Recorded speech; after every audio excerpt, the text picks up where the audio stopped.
if I was Floyd and he was me, yeah, he wouldn't never have to fight again because that exhibition shit, yeah, as me being his little brother, hey, little bro, we finna do 10 rounds and we both gonna get 100+ million for it. Right. And we ain't never got to box again. Well, right. well, I already been getting these back, but now it's time for you to get your just due. Right. And you ain't.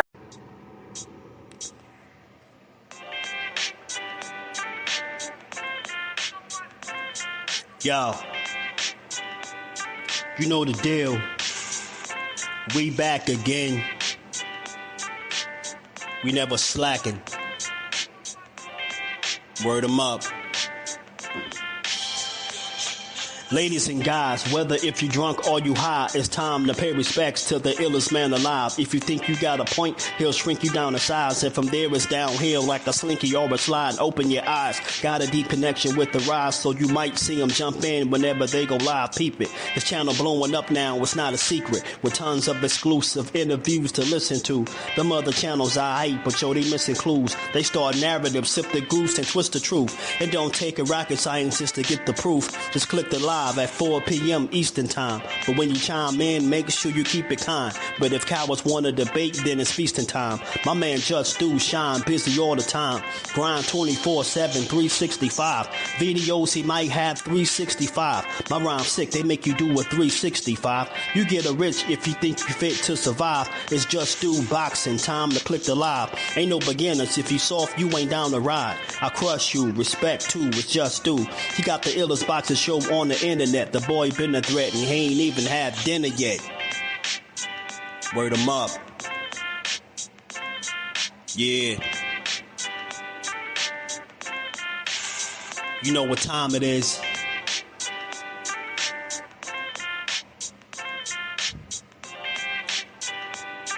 $4 p.m. Eastern. Click the link.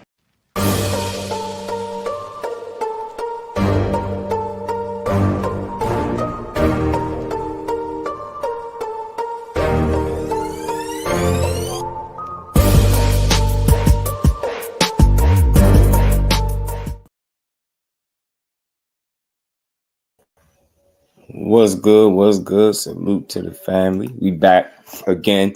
We just trying to close the week out strong, man. Close the year out, should I say, strong.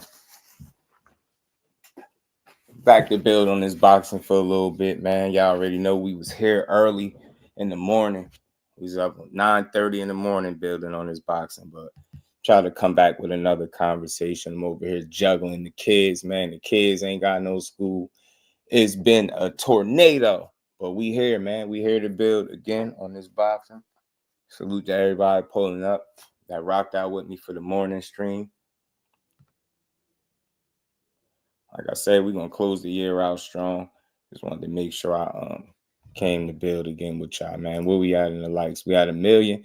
Not yet. We got to keep working. Shout out to my baby girl, the queen. It's just holding me down in the chat. How you feeling? Baby girl, Smoochie, how you feeling? Good to see you. Gertz, what's good with it, my bro? How you feeling? Yeah, I'm a little late, man. I was running late, y'all. Running late, but we made it here. We made it here. Melanin Queen, shout out to the queen. Dopest moderator in the land. How you feeling? Good to see you, man. I had to spin the block because we've been talking about David Morrell a lot lately. And me in particular, because I keep seeing these videos being uploaded with these different fighters that shared the ring with them, and they call in foul play or, suspicious activity when it as pertaining to drug testing and things. And the most recent guy was a guy he had fought. I forget, did he stop him or not? I'm not for sure. He might have stopped him too, but Kalvin Henderson, Kalvin Hot Sauce Henderson did an interview with Fight Hype. And he was over there talking about it. And that's like the second or third fighter. It was Sinag, Becco, David Benavidez himself is calling out some fishy activity or suspicious movement, as he called it, on behalf of them drug testing or signing up for VADA to do the drug testing. So I don't know. I'm starting to see a pattern. I don't know if these guys are fishing. I don't know if they, just not, disgruntled knockout victims of David Morrell. I don't know what's going on, but I felt the need to speak on it again because this is like I said, this is the third fighter, and they all seemingly saying the same thing. And I'm not one to put the jacket on David Morrell, but I wonder where is all this exactly coming from? It got to be coming from somewhere, right? It ain't just wake up. And these you get what I'm saying? Got to be something that's making these guys feel that way. And I'm not saying they know what they're talking about, but we just got to talk about it. It's out there. We got to talk about it, man.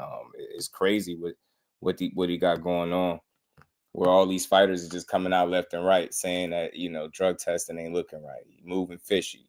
Talking about his power is fishy. Like all this different stuff. Banks, what it do, my guy? How you feeling?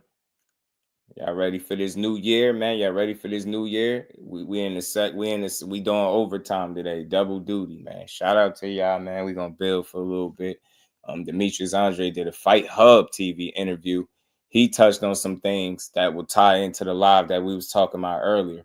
You get what I'm saying? Why he ain't been out the ring and some of the stuff he went through dealing with the Benavidez fight. And then we seen how Benavidez went through a number of different things in his last fight too that might have hindered his performance or stopped him from looking as good as he liked to look. So we gonna get to it, man. We gonna build a little bit. Y'all just make sure y'all smashing the like button for your bro. Support the grind. We doing overtime today, and we gonna build on this box. I'm gonna pull up this interview, and we gonna talk about it. Banks, my guy, Mr. Improv, what it do? Merry New Year. You know it, man. We back again. It's me again. I'm still in Boo Boo joint. It's me again. It's me again. Your boy, the voice. We gonna build, man. Real quick though, did y'all see Teofimo Punk the little troll, man? Did y'all see his little Akin Barak video where the trolls talk crazy and then they actually bring the fighter that they talking about? Let me show y'all what I'm talking about. Let me show y'all what I'm talking about, man. Let me show you what I'm chatting about, man. Let's see. Let's play. Oh no, man. We want to talk about this little comment, on boxing memes. Here it says, "It's no way in the world that boy can beat Loma. Homie from my block will wash that chump." And this is going to Teofimo Lopez. So you a fighter? You nice or something? You got nice Twitter fingers. We actually brought somebody else with us today. To address this situation. Oh, y'all brought Lopez in? Hey, you know it. This is one of the It's the guy that left that comment. Man, so hold on, let me get the other part. The guy that left that comment. He only fights No, cab I drivers, was messing around, man. Like, just, internet stuff, trolling, man. It wasn't like that, man. Come on, man. You know what the word? It's all good. You can unswallow your heart. You know what I'm saying? Man, it's all good, but don't worry about it. man, Don't look. worry. You coming a little closer. He ain't gonna swing you on coming a little closer. He ain't gonna swing on you, man. Relax. All right, bro. Yo, man, my bad, man. You gotta get rid of that hate, man. You know what I'm saying?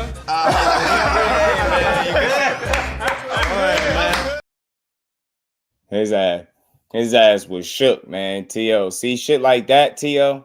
That's the type of stuff that you could do to make people look at you in a different light, right? Kind of take the energy and attention off a lot of the negative and ignorant comments that he's made in the past. Stuff like that, hold that man in a much different light. And those are the type of things. It's something small like that, but those are the type of things that he should focus on in terms of putting himself in front of the people. Do things like that, little setups, little skits. You get what I'm saying? It's a way to win the people over, but getting in these interviews and downplaying black fighters and calling people monkeys, none of that stuff is going to work out in your favor, as you can see. You get what I'm saying? And those same fighters that you speak about, for you to really solidify yourself the way you want to or the way you say you're going to at 140, you're going to have to fight those guys. And calling them monkeys just ain't going to cut it. You know what I'm saying? You're going to have to really get in there and show people that you want to fight. You're going to have to show it. A lot of talking, but shit, little small stuff like that, yeah, I like it. Little small stuff like that. T.O. need to do more of that. Keep putting himself in the light of the people the right way. You know what I mean? Take people's minds off the ignorance. But you got T.O., the type of guy, he need a script. He needs somebody to write a script for him in it. Because you let him freestyle it, man. There's no telling what he going to get from y'all. There's no telling what you're going to get from T.O. Silly ass. But I think stuff like that is a little refreshing, and it's a change of pace from what we normally get from him like I said, when he getting the opportunity to speak on his own and speak freely, he always go left. The interview could be going perfect, but he always gonna speak too much. He always gonna end up putting his foot in his mouth. Always little buddy was backpedaling. In fact, I'm telling you, bro, he was shook, wasn't he? Teo could kick rocks forever. Yeah, nah, I'm not that I'm biting. And I feel like the comments are always going to be something that follow him. It's going to be people that's never going to forget it. I probably won't ever forget it, but I'm not going to stay stuck on it. Like, you know, people make mistakes. They say things. They display a certain level of ignorance, and people do grow. And I just know he a young idiot, you know what I mean, with the spotlight and a platform, unfortunately, and he don't know how to use it. But I think doing little skits and little things like that, you know what I mean, to get the people to just view you in a different light, show people a different side of you, really promote yourself, use the platform that you got to promote yourself. I don't see why these dudes don't do more of that. I don't see why he don't do more of that. He should, you know, he should. But let's get to this, man. Let's get to why we here, man. We got to talk about this again because, look, he got a big fight, the biggest fight of his career coming up. And at this time, this is the worst time for people to be speculating whether or not you on PEDs. I think that's terrible. You get what I'm saying? To see that, you know, people are even questioning you. You know what I mean? J-Boxing, my guy, was good with it, bro. Shout out to y'all pulling back up for the second time around. But we're going to build on this boxing. Let's pull this up. Let's hear what Kalvin Henderson had to say. And again, shout out to Fight Hype. You know what I mean? Let's hear what Kalvin Henderson had to say about David Morrell, man. And this, like I said, this be the third fighter to my count. If you want to count Benavidez mentioned the situation. He's about to currently fight him. He said he threatened to call the fight off if they didn't take VADA. They didn't drug test. You got Cena Agbeko coming out saying it was something funny with David Morrell in the testing, and he did two. Alvin, hot sauce. He did 2 different videos, right? So that's the second guy. And then you got Kalvin Henderson is the newest guy to date, now also accusing David Morrell of fishy or suspicious activity as pertaining to drug testing or, you know, his power and things of that nature. So let's get into it. Again, shout out to my guy, Ron Goodall from Fight Hype, man. He always putting out the good work. And if y'all want to build on any of this, y'all feel free, man. Y'all could come on up. Judah Vision, my guy, was good with it. Yeah, 3 people, man, it's floating around. I don't like it, so we got to talk about it. And people, you know, about two people sent me this, so I figure we're going to talk about it. Let's see. What's going on, man? What's going on, player, man? I appreciate you having me on here. Awesome. You know, I've always been intrigued with the hot sauce sponsorship package I saw on your Instagram, right? Yes, sir. Yes, sir, for sure. How'd you even get the nickname? Just curious. Man, I wish I had a cool story to go along with it, Ron, but it really, when I was younger, I put hot sauce on everything, man. Like, I'm talking about pizza, corn, mashed potatoes, steak, you named it, salad. I put it on it, but now I make it hot in the ring, man. So I put sauce on everything still. That's I think hot sauce is a sick name. You know, I know there's like street basketball used hot sauce, right? You know? Oh yeah, man, that was my guy too, man. And basketball. Yeah. Heck yeah. You know, the boxing world has been buzzing with a lot of topics, and I'll get into it. But I know that you recently are coming off a win in October, so congratulations. And you know, wanted to know like what's next, like what direction do you want to go? Yeah, well, it's the hard part, man, because I have a lot of skills, a lot of experience now, man, and I'm talented in this sport. But at the boxing world, the boxing business, man, they're trying to stall me out, man. I fought on Showtime a couple times. I don't fought for a world title. So they know the talent, but I'm one of what you call a high risk, low reward. So they know I can fight. They know I got skill sets, but my name doesn't bring about a lot of clout. So they're really kind of nervous about putting me into the ring with those bigger names because they know I'll beat their ass, quite frankly. So that's where we at. But, man, I'm staying ready. I'm staying busy with these local fights, so they can't say I'm inactive. So I'm staying busy because I know the phone call in the ring. I'm going to make sure I'm ready. Yeah, I know throughout you had a pretty extensive amateur career. Like you went through the whole USA amateur and, Yes, and when you went pro, you've been fighting all around the world extensively. Yes, and you mentioned even fought on Showtime and Showbox and things of that nature. So, you know, throughout this win streak, I think you're on a 4-win streak. Yes, sir. You know, you're right now a light heavyweight. Is that kind of where you want to be at, or are you thinking about maybe even coming down to super middleweight for potential big names? Yeah, for sure. So right now I'm campaigning at 175, but of course the bigger names like Caleb Plant or Berlanga or any guys like that at 168 want to squabble, I would gladly get my nutritionists together, man. We cut weight, cut back down to 68, and we make it happen, man. I love fighting. I Marcus, want to my fight, guy, what you do, and know I family? stay ready, man. I stay in the What you gym feeling? all the time, all year long. So really just waiting for that phone call, man. We ready.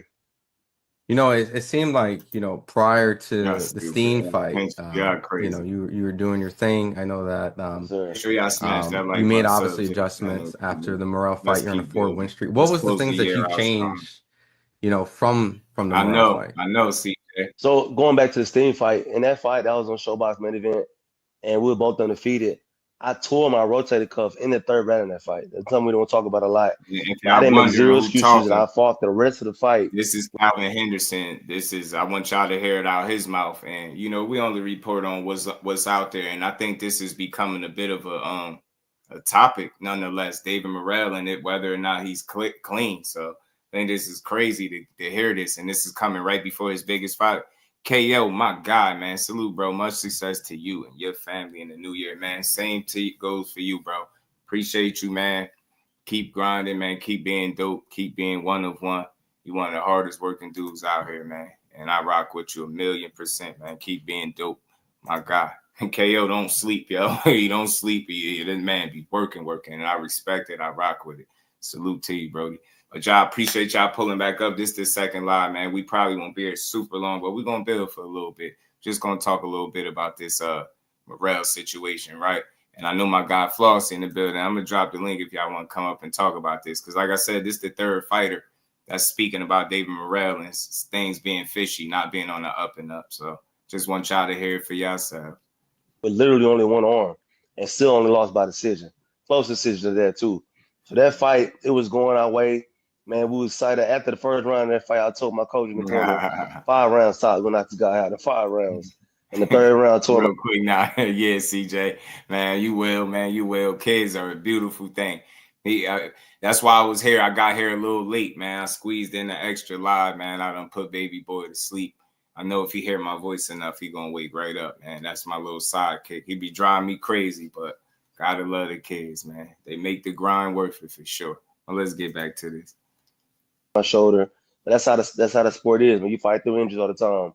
The Morrell fight, we got a war-tight opportunity. Real quick, just want to stop it. You see how he just alluded to how guys fight with injuries all the time. So when I just don't get this whole thing with people questioning if Benavidez was truly hurt. You heard the man say he tore a tendon or a ligament. He had multiple injury in both hands, then had a cut with 13 stitches before that fight.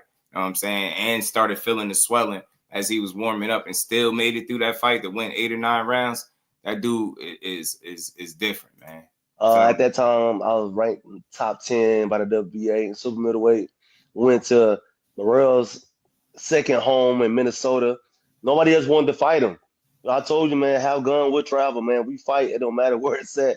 You give me a call, man, we're going to pull up. We pulled up, had a great game plan. I personally and a lot of my team feel like the fight would stop early. Was the guy winning the fight? Yeah, but we had a game plan for the deeper rounds. And I was in the ring with Morrell. I'm catching this guy with body shots, and I'm hearing what the body shots are doing to him, and I knew it was going to slow down eventually. And not to believe also, too, not to mention that fight was supposed to be drug tested, and we both signed paperwork it's going to be drug tested.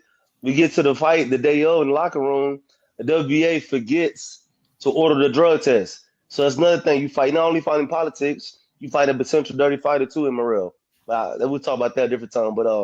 But my thing is, if the WBA, now I understand that that's the version of the title I believe that he was holding, right? So I understand maybe you connect and you saying they just looked out for their guy by conveniently forgetting to drug test. So the shit do sound a bit crazy.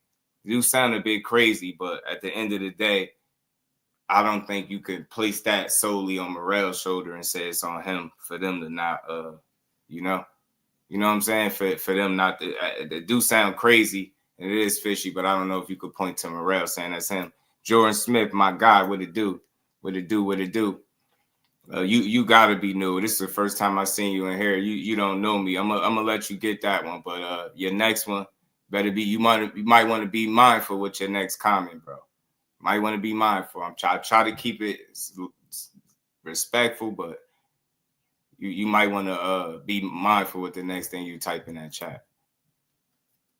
After the fight. Oh, I guess stay no. locked in. No, I honestly. So real quick, let me run it back. Just because you know, make sure y'all heard this. Drug tested, and we both signed paperwork. It's gonna be drug tested. And I personally and a lot of my team feel like the fight would stop early. Was the guy winning the fight? Yeah, but we had a game plan for the deeper rounds. And I was in the ring with Morrell. I'm catching this guy with body shots, and I'm hearing what the body shots are doing to him, and I knew it was going to slow down eventually. And not to believe also, too, not to mention that fight was supposed to be drug tested, and we both signed paperwork it's going to be drug tested. We get to the fight the day of in the locker room, the WBA forgets to order the drug test. So that's another thing. You fight, not only fighting politics, you fight a potential dirty fighter, too, in Morrell. We'll talk about that a different time. But after the fight, oh, I guess stay locked in. No, I honestly, you can't, because you know it's crazy. I just talked to Senna Becco, and he has literally. I mean, I guess I do have to, because now it's like consistent. I literally just talked to David Benavidez, and he told me that the Morrell fight, they wanted to do drug testing, and essentially. I think they wanted to do like 14 weeks out, and they kept. In his words, he says that it kept going and being delayed. He said up to the 9th week that if they weren't going to get drug tested, they were going to actually call PBC and cancel the fight. And I just talked to Senna. I mean, he pretty much said that in his eyes, that he went to Minnesota and he had a bait and switch situation where he pretty much is claiming that in Minnesota, he was waiting to get drug tested. And they came back and said that they opted out. Minnesota doesn't require drug testing, and pretty much his almost mirroring. So this is in Minnesota as well. Dude, I'm gonna tell you, yeah. So in Minnesota, we fought at the Armory in Minnesota. That do sound at the crazy. weigh-in day before the fight, it was on whatever day it was. I think it was in June. Sound crazy. On the Friday, right before we weighed in, they gave me all my paperwork, my contract, the fighter stuff we talked about in our contract. And I had a paper I vividly remember that said we both will be drug tested tomorrow before the fight at the venue.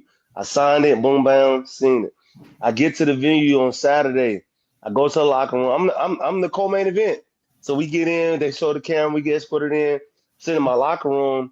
I go, oh man, I gotta pee. I'm gonna go in and call. I told the commissioner to call down to WBA. I'm gonna get my test out the way right now. Commissioner said, all right. They get a walkie-talkie. They're talking. They go, oh, he doesn't? I'm like, what you talking about? You say you don't have the drug test. I'm like, what? I said, no. Tell her to come up here and tell me this in my face. So the WBA commission comes up, goes, oh, we're so sorry. We forgot to order the test. So don't worry about it. I said, bull fucking shit. Now I am worried about it. I said, no, we got to get drug tested. He said, okay, well, the best we can do is order it now. It'll be ready for you after the fight. I said, bet. All right, let's do that. After the fight, guess what? Still no drug test. Nothing. Wow. You're kidding me. Man, that's crazy, bro. You say by Needham versus Benny. Yeah, man. Yeah, I don't know all things. My guy was good with it, bro. Rude exposure was good with it, fam. Man, yeah, I don't know. But again, I like to let y'all hear it out the horse's mouth. I ain't got to put no words in nobody's mouth.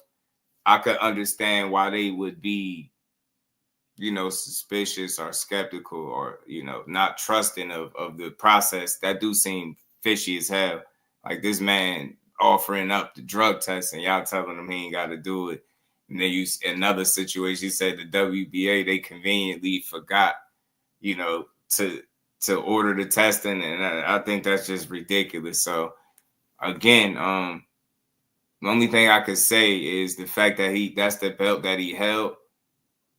That makes it look like maybe they in bed with him. They looking to help him out. You get what I'm saying? He is a young fighter that they pushing, looking at to be a star. I don't know, but I don't know if you can look at David Morrell and say that's on him, right? That the fighter has no control over what the sanctioning bodies do. I don't think so.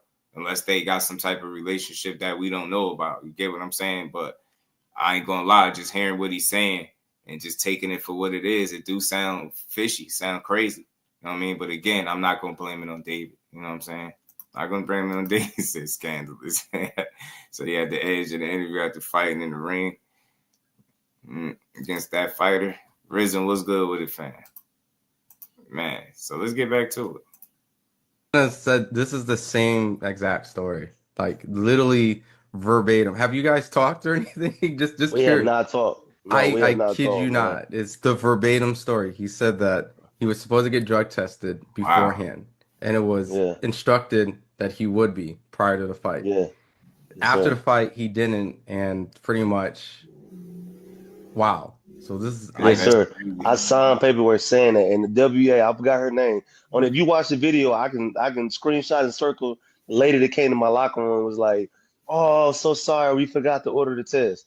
The WA is the oldest ranking and sanctioning body in boxing, and they forget to order a drug test. Come on, man. Not playing. But you in a situation as a fighter where you had the entire count, you already weighed in. It's good money too, and for a world title. They're gonna put you in the corner where you can't say, "No, I'm out." You know what I mean? But David Benavidez, he in a different kind of boat. He got more clout. He can kind of shake things up a little bit. But they put you in a situation where, look, you already had the long training camp with sparring partners. You're already in Minnesota. You're going to fight, and they know that. So they just try to pressure you to do it that way, man. Man, that's crazy. I ain't gonna lie, that's wild. I guess I'll have to ask in similar fashion then. With all that, I know that. No, I'm not political. I'm just being honest with what I'm hearing. What I'm hearing is it sound like the issue would be more so on the sanctioning bodies, right? Because I think they responsible for making sure that testing is ordered as they were supposed to, right? It would be on them. You know what I'm saying? Not the fighter, but I respect the fact that he was pushing for it. Like, I ain't trying to hear that, man. Look, let's test, but. Look, I don't know. It's a number of ways you could look at that. But again, for me, I can't look at that. And hearing this, I can't just sum it up to it being David Morrell. I could sum it up to if he's doing anything that would be against the rules, obviously conveniently forgetting to order testing in a title fight is going to benefit him, right? If it's any foul play on his side, anything of the sort is going to benefit that guy. But again, I don't see how, he's in control. That's them sanctioning bodies got to stay on top of their job. It sounds like they the ones creating the issue, not so much the fighter. And look, Benavidez pressed forward this time around, right, with this particular fight. So I expect them to be on the up and up. I don't think David Morrell's a cheater. When I watch him, he don't look like a guy that's and again, I can't tell you what steroids or PEDs do or don't look like, but watching him, he don't pass me as a guy that look like, you get what I'm saying? He looked very human against Hot Rod in his last fight. You get what I'm saying? Like, he gonna just conveniently be off the juice for that fight. Like, that's what I'm saying. I just think what we seeing and the reason he's winning these fights is more so because he's a skillful guy rather than it having to be some underhanded PED use going on. I just don't think so. And I feel like if that's what's going on, the truth will come to the light. And if that's what the information come out, then we all over it and we going to call Morrell out as we should. But right now, I'm just highlighting what these guys are talking about. And the timing of it couldn't be worse. You know what I mean? Because he got the biggest fight of his career coming up against David Benavidez. Everybody going to be watching now. All eyes going to be on him, right? People are hearing these same things the same way I am, right? You hearing it from Benavidez to Cena, Becco, to this guy, Kalvin Henderson. That shit it's not a good look. You know what I mean? He banned you for praising Ryan. Shit, you could praise Ryan if you want. You know what I mean? Nah, nobody's banned over here. As long as you're respectful, you good. Mark West, what it do? Boxing is the old wild, wild west. You know it. Let's keep going, y'all. You're probably not putting the coat on David himself, because right, but the situation is fishy, right? Like it's obviously. Do you suspect that there's something or they're doing something? Not like saying Dave like accusing, but like, do you feel like something's Man, up? I'm telling you right now, something's definitely fishy. I know Superman only exists in comic books. You know what I mean? Like these guys got a lot of money behind them, Ron. A lot of money on things out of their control. So of course they're gonna get put in the best situations possible. And so a lot of these guys are cheating, like cheating during count. When I say cheating, like maybe taking something that makes them recover faster. So it doesn't necessarily make them stronger or faster, but it makes them recover quicker. So they're getting back into the gym doing harder reps, longer reps than everybody else. Everybody else is tired, sore, or injured from training the day before. They're feeling refreshed, ready to go. So ultimately, you get more reps. I'm sort of like this, man. This is very, very ratatouille that I'm not the only one with the exact same story when they fight David Morrell. You know what I mean? That's all I'm saying. I think, to be honest, I think you might be the third person, to be honest. Not the third person I spoke to, but I think there's I think Senna told me that there's I think there's a Mexican fighter that he fought. I think he's claiming that there was a lawsuit that's out there, but Mario Cazares is a guy that Morrell fought out in Armory. A lot of people say that. And he put out a lawsuit. A lot of people say that. So you're the third person in Minneapolis that's saying that there's something with drug testing. Dude, I'm telling you, man, this dude, first off, he was one bigger than me in the ring on fight night. But before the weigh-ins, and fighters know, before the weigh-ins, this mofo was drinking Gatorade before he stepped on the scale. Now, I'm not saying it's part of his cheating regimen, but I don't know many fighters who were drinking or eating anything before they stepped on the scale. They was that confident in cutting weight and being that big and that strong. They were drinking Gatorade before they even stepped on the scale. Something a little fishy, man. You know what I mean? Something fishy. And the fighters know that. You know what I mean? It's hard for that to put out there into the air.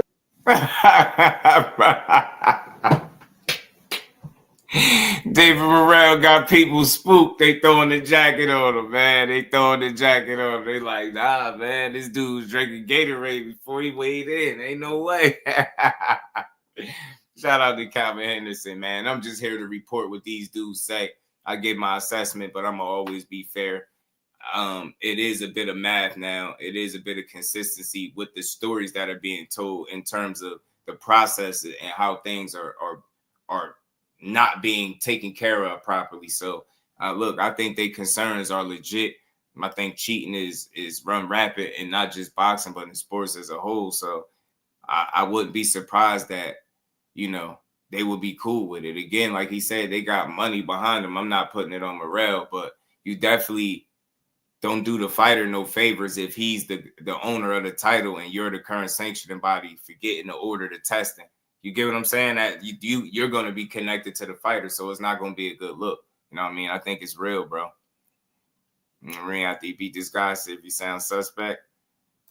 For sure. Why they don't have a digital scale for us to see how false he sports? So he said the edge thing. I sent video, but it's nothing to read into. Oh, for sure. It's crazy, man. You never know. But I'm not gonna put it on him, right? We just gonna see. Dante's boxing talk. My guy, what's good, bro? Said I hope they getting all this testing done for the fight. Yeah, I hope they. Yeah, me too.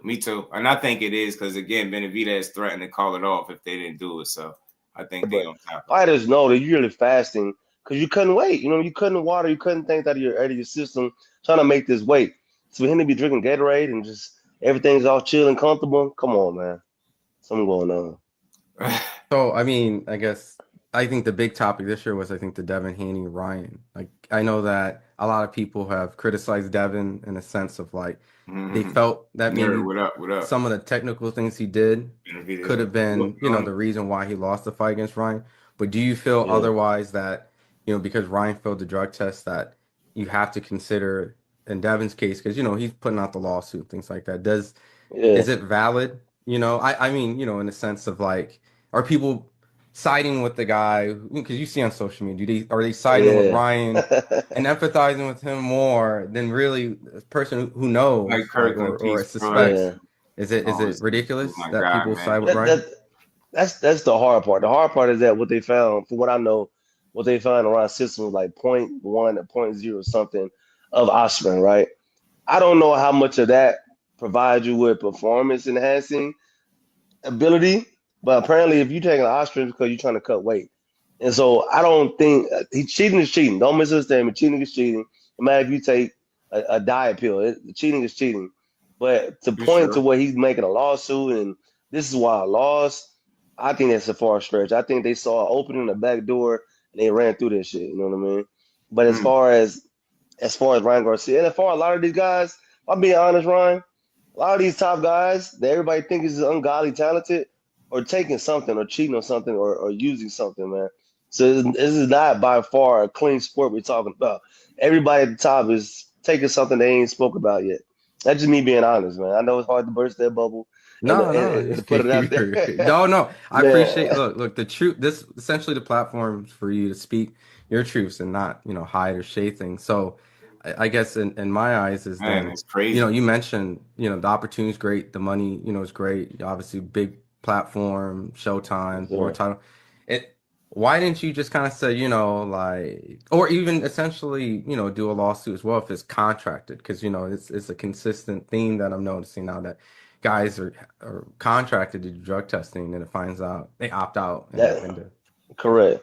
And that's the hard thing about it, because we as fighters, we feel like no matter what the stance or circumstances is, we still gonna win. If you're a super competitive, you can go, shit, man, I'm here to fight. Man, he's cheating, but my skill set can get me out of that. Hindsight, that's why your team is there going like, yeah, you're Superman champ, but these guys motherfucking cheating too. They're doing a playing field. And so I didn't know we even had an option to take this shit to lawsuit with the whole drug test thing. Because what I usually do, I usually take pictures of everything I signed. My father-in-law taught me that a long time ago.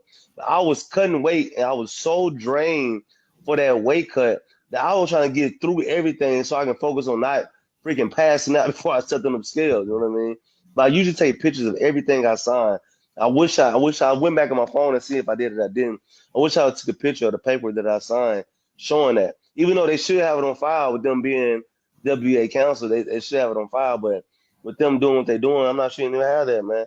But as a fighter, you're taught to push through things. You're taught that even though the world's against you, it's Ron Goodall from Fight Hype, Mark. You still come out swinging. So just that mindset, just let us go through that fight. And like I said, like you said too, big payday, big opportunity. And at the end of the day, if we knock Morrell out, all that shit is voided. You know what I mean? Like he was cheating, did all this shit, we still knocked his ass out. So that's the mindset you have as a fighter going in, is that we're gonna win no matter what. Do you feel that? And look, I respect everything he's saying, and I understand why he would be suspicious, right? Man, especially the way they handled this situation. Like, forgetting about testing in a title fight is unacceptable in terms of an excuse. That's not valid at all. So his skepticism is, I think, justified in a huge way, simply because of that process. It sounds funny as hell. It don't sound like y'all crossing T's and dotting I's. And like you said, y'all been around the longest. How the hell y'all forgetting about ordering drug testing for a fight? Oh, and it just so happened that the fighter that's on the other side, he actually holds the WBA strap. It's not a good look for the fighter in terms of that situation just being too close to him, right? And working in his favor. You would figure they would do that in favor of him. So even if he's not doing something, it would be a reason to suspect that something ain't right. You get what I'm saying? Whether it's just them not handling their business or if it is something really going on, I understand why he would feel that way. I get it. Dre, what it do, fam? Salute. I don't know what about the Mexican monster with Victor Conte. Yeah, Thomas Hill, my guy. What's good with it, bro? How you feeling? Shout out to you, man. Appreciate y'all pulling up for this second build of the day, man. We doing overtime today. Let's keep getting to it, man. That because David's now fighting him like that, put in the drug testing and things of that nature. You think that's going to play a factor on how, or you think just because they're now in your division. I know originally you went down to their division, but now they're up. So there's a chance maybe you even face David or maybe a Morrell rematch, right? So does David get through Morrell? And is that drug testing going to probably play a factor? I think it could play a factor. I definitely think it could. I think a lot of times whenever you're taking and cycling on these different things for in your body and count, you get the gains already. So when you cut it out of count, the gains are already there. Like the shell you used it for to get stronger, to have more stamina, to get whatever you're using it for, they're there. You know what I mean? So him cutting it out now could potentially hurt him in the fight, but man, the gains he had, a guy from himself is already there. So I don't know. You know what I mean? But definitely, I think it's going to be a game changer. I think Benavidez is going to beat Morrell just off of pure size and even stamina. Benavidez throws hard punches for 15 rounds straight. So I think that his relentless pressure and non-stop wickedness, man, is gonna make the difference in this fight. And then hell yeah, man, I'm definitely interested in fighting both of those guys too, man. Like I told him before, at the end of the day. And see, that's the interesting thing about what he's saying, because based off his logic, like he's just going off of the testing situation with Morrell. There's nothing really you fought him. Morrell stopped this dude, I believe, in the 4th round. But based on what you're saying and your logic, Benavidez could be on something, right? He got great conditioning, right? He throw a lot of punches. You talk about how the pressure, that take a lot of energy, right? You got to have a hell of a gas tank to fight the way Benavidez do. Do that mean that he could be using something too? You get what I'm trying to say? Like, I just think it's a stretch, man, without no real evidence. It's just like you putting a jacket on somebody. Yeah, I will agree with you 100% that them saying they forgot to order testing sound bogus as hell. But again, just like Ron is saying to him in there, you're not really putting a jacket squarely on Benavidez. You just saying that the situation as a whole will look fishy. And I'm right there with him. It do look fishy. But again, we talk about Morrell and his reputation being at stake, because they damn near outright accusing him without saying it. They just like, yo, you ain't moving right. You got to be doing something, right? And I don't know if that's the case, man. I mean, he beat this dude ass. You know what I mean? Stopped him. He felt like it was stopped prematurely. I mean, he can't shit. Morrell couldn't do nothing but what he did, bro. And he handled business that night and got you out of there in like 4 rounds, I believe. You know what I'm saying? So he don't sound like he making none of this up. He sound like he being genuine. And his experience was shitty as hell with the WBA in terms of making sure that it was testing done on both sides. That's on them, I believe. You get what I'm saying? That's definitely on them, 100%. D-Free, what it do? What's good with it? You say, yeah, cocaine. You stupid. I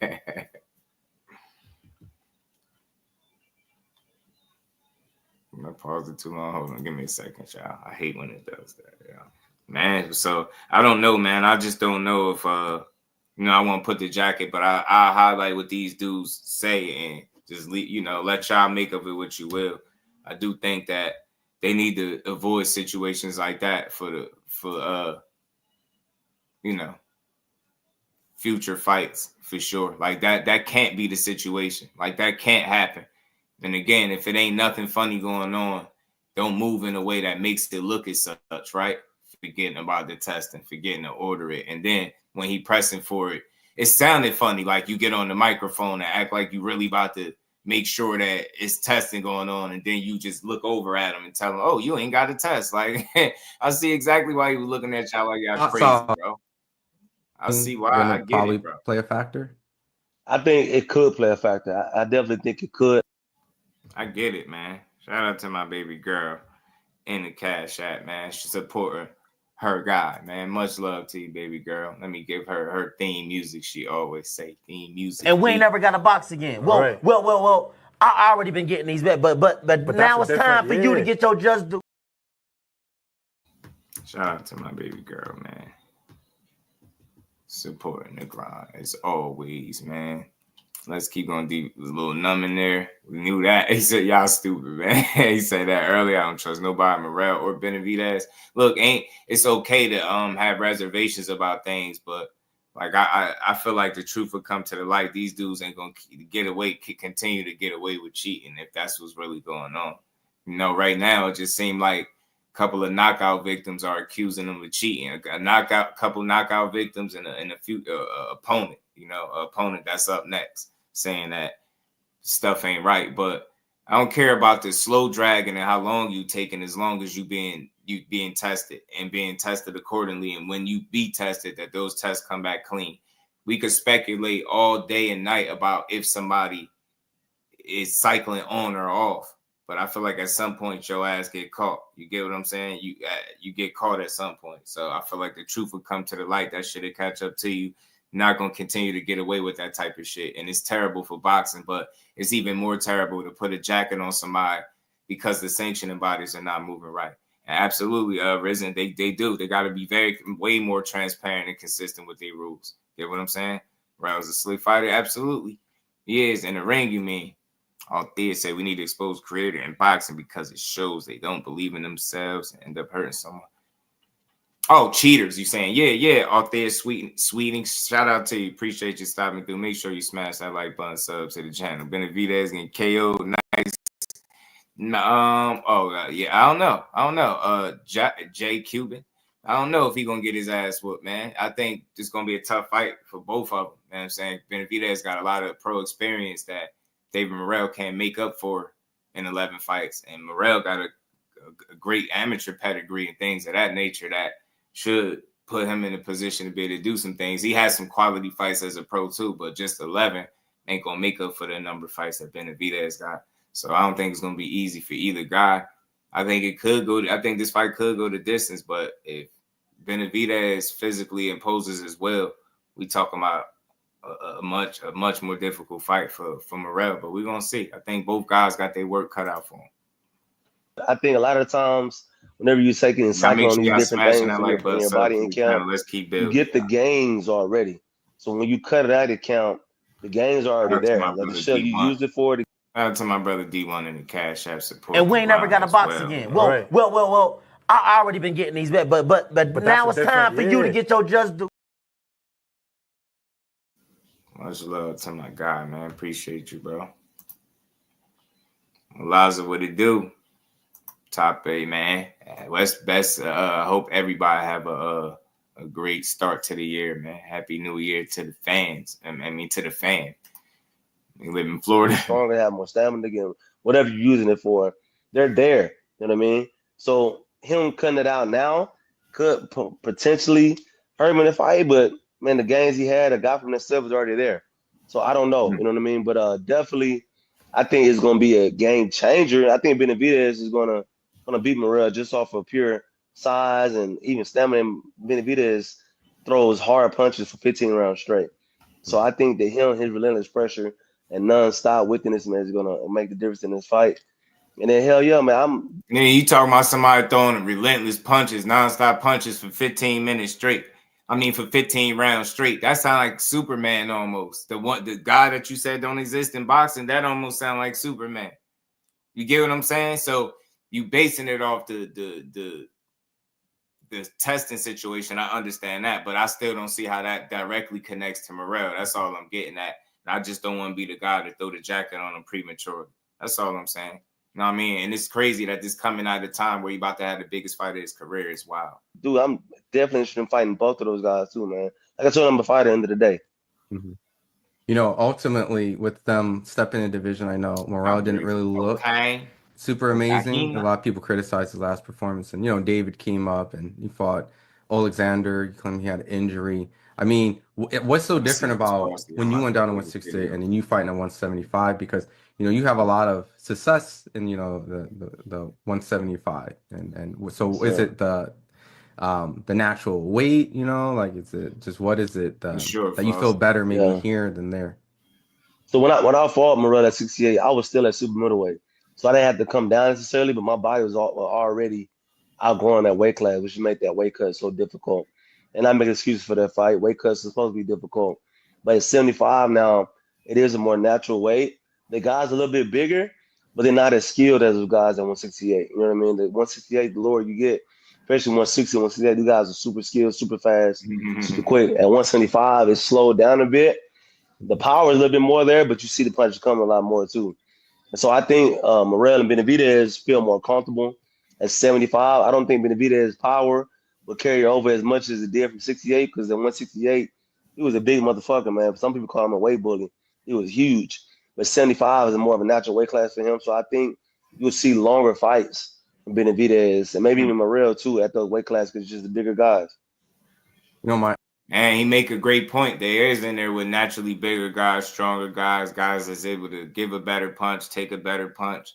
So it is a possibility that you'll see both guys KOs slow down to an extent. But, you know, then again, you know, Benavidez just has one of them styles that could really wear you down. And not everybody can deal with that. So I think that he's always going to be in a position where he could stop you if he's imposing his will on you, right? Because he just brings that kind of pressure.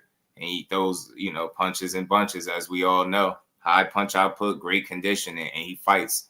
He leave everything in the ring. So if he having his way, more than likely, you probably won't see the 12th round. You know what I'm saying? shout out to Mike Kirkland, man. Always supporting the grind for the good content. As always, appreciate you for always. And we ain't never got a box again. Well, Right. well. I already been getting these bet, but now it's time for you to get your just do.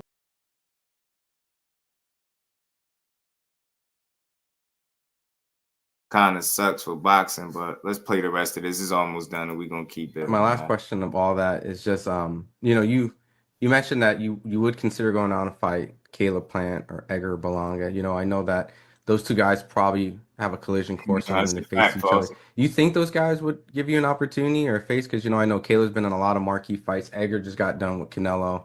I mean, what do you think you'll have to do, or even the opportunity to kind of, you know, because you mentioned, you know, high risk, low reward in your setting, right?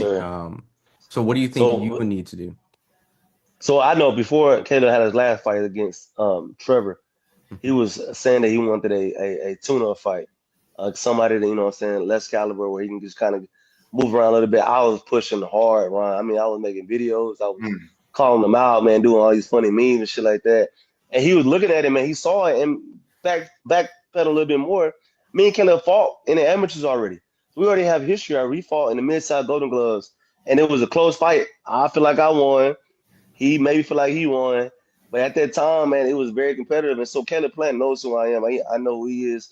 Our people know each other. That's an easy fight. Caleb says, yes, let's fight hot sauce. The fight's going to get made. But it's a dangerous fight because these guys know I'm coming with them thunder cookies. They know that hot sauce ain't sweet. They know that. And Berlanga, I actually got an offer to fight him back when he was making his reign and knocking everybody out in first rounds and shit back in 2020, I believe. When he was with Todd Rank. Todd Rank reached out to my promoter at the time. They shot me an offer. I counter offered. We was good to go. Next thing I hear, oh no, Berlanga team want to go a different route. And that's kind of been the story of my career for a long time. These big names, they want to go a different route. But my name get mentioned up, man, into fighting. So like I said, man, these guys know who I am. Even though the mainstream media may not know who I am, the boxing world and community knows fighters. And they know who to stay away from. And my name is being tossed up, passed out, and shipped out like candy, man.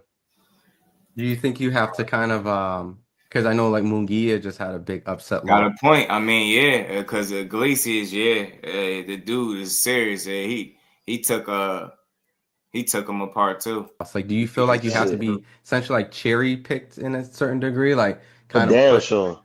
And the cherry pick gone wrong is the. That's what it is. That's exactly what it is. When we staying ready, staying active. I'm using my own money to have these fights here locally around my town to try to stay active, and in the hopes of somebody going like, that household guy, yeah, I mean, he's washed up. Let's give him a chance. And the same thing, kind of like what happened to Munguia.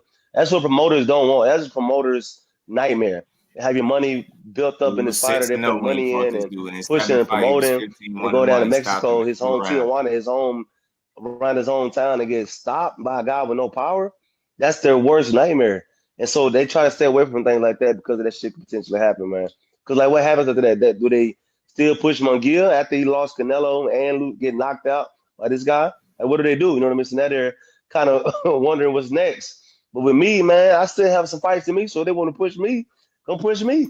I'm ready to go. Do you think that if Munguia, well, I know Munguia is exercising the rematch, and I'm sure if Munguia doesn't win, right, you know, Cazares, I believe is, you know, he's, or not Cazares, who did Munguia? I forgot his name. It's just, I hate to be like. From France, I think. Yeah. I think France or something like that, yeah. Yeah, hold on. Because he did hit the scene, like, I'm not going to sit here because a lot of people like to front, like, oh, yeah.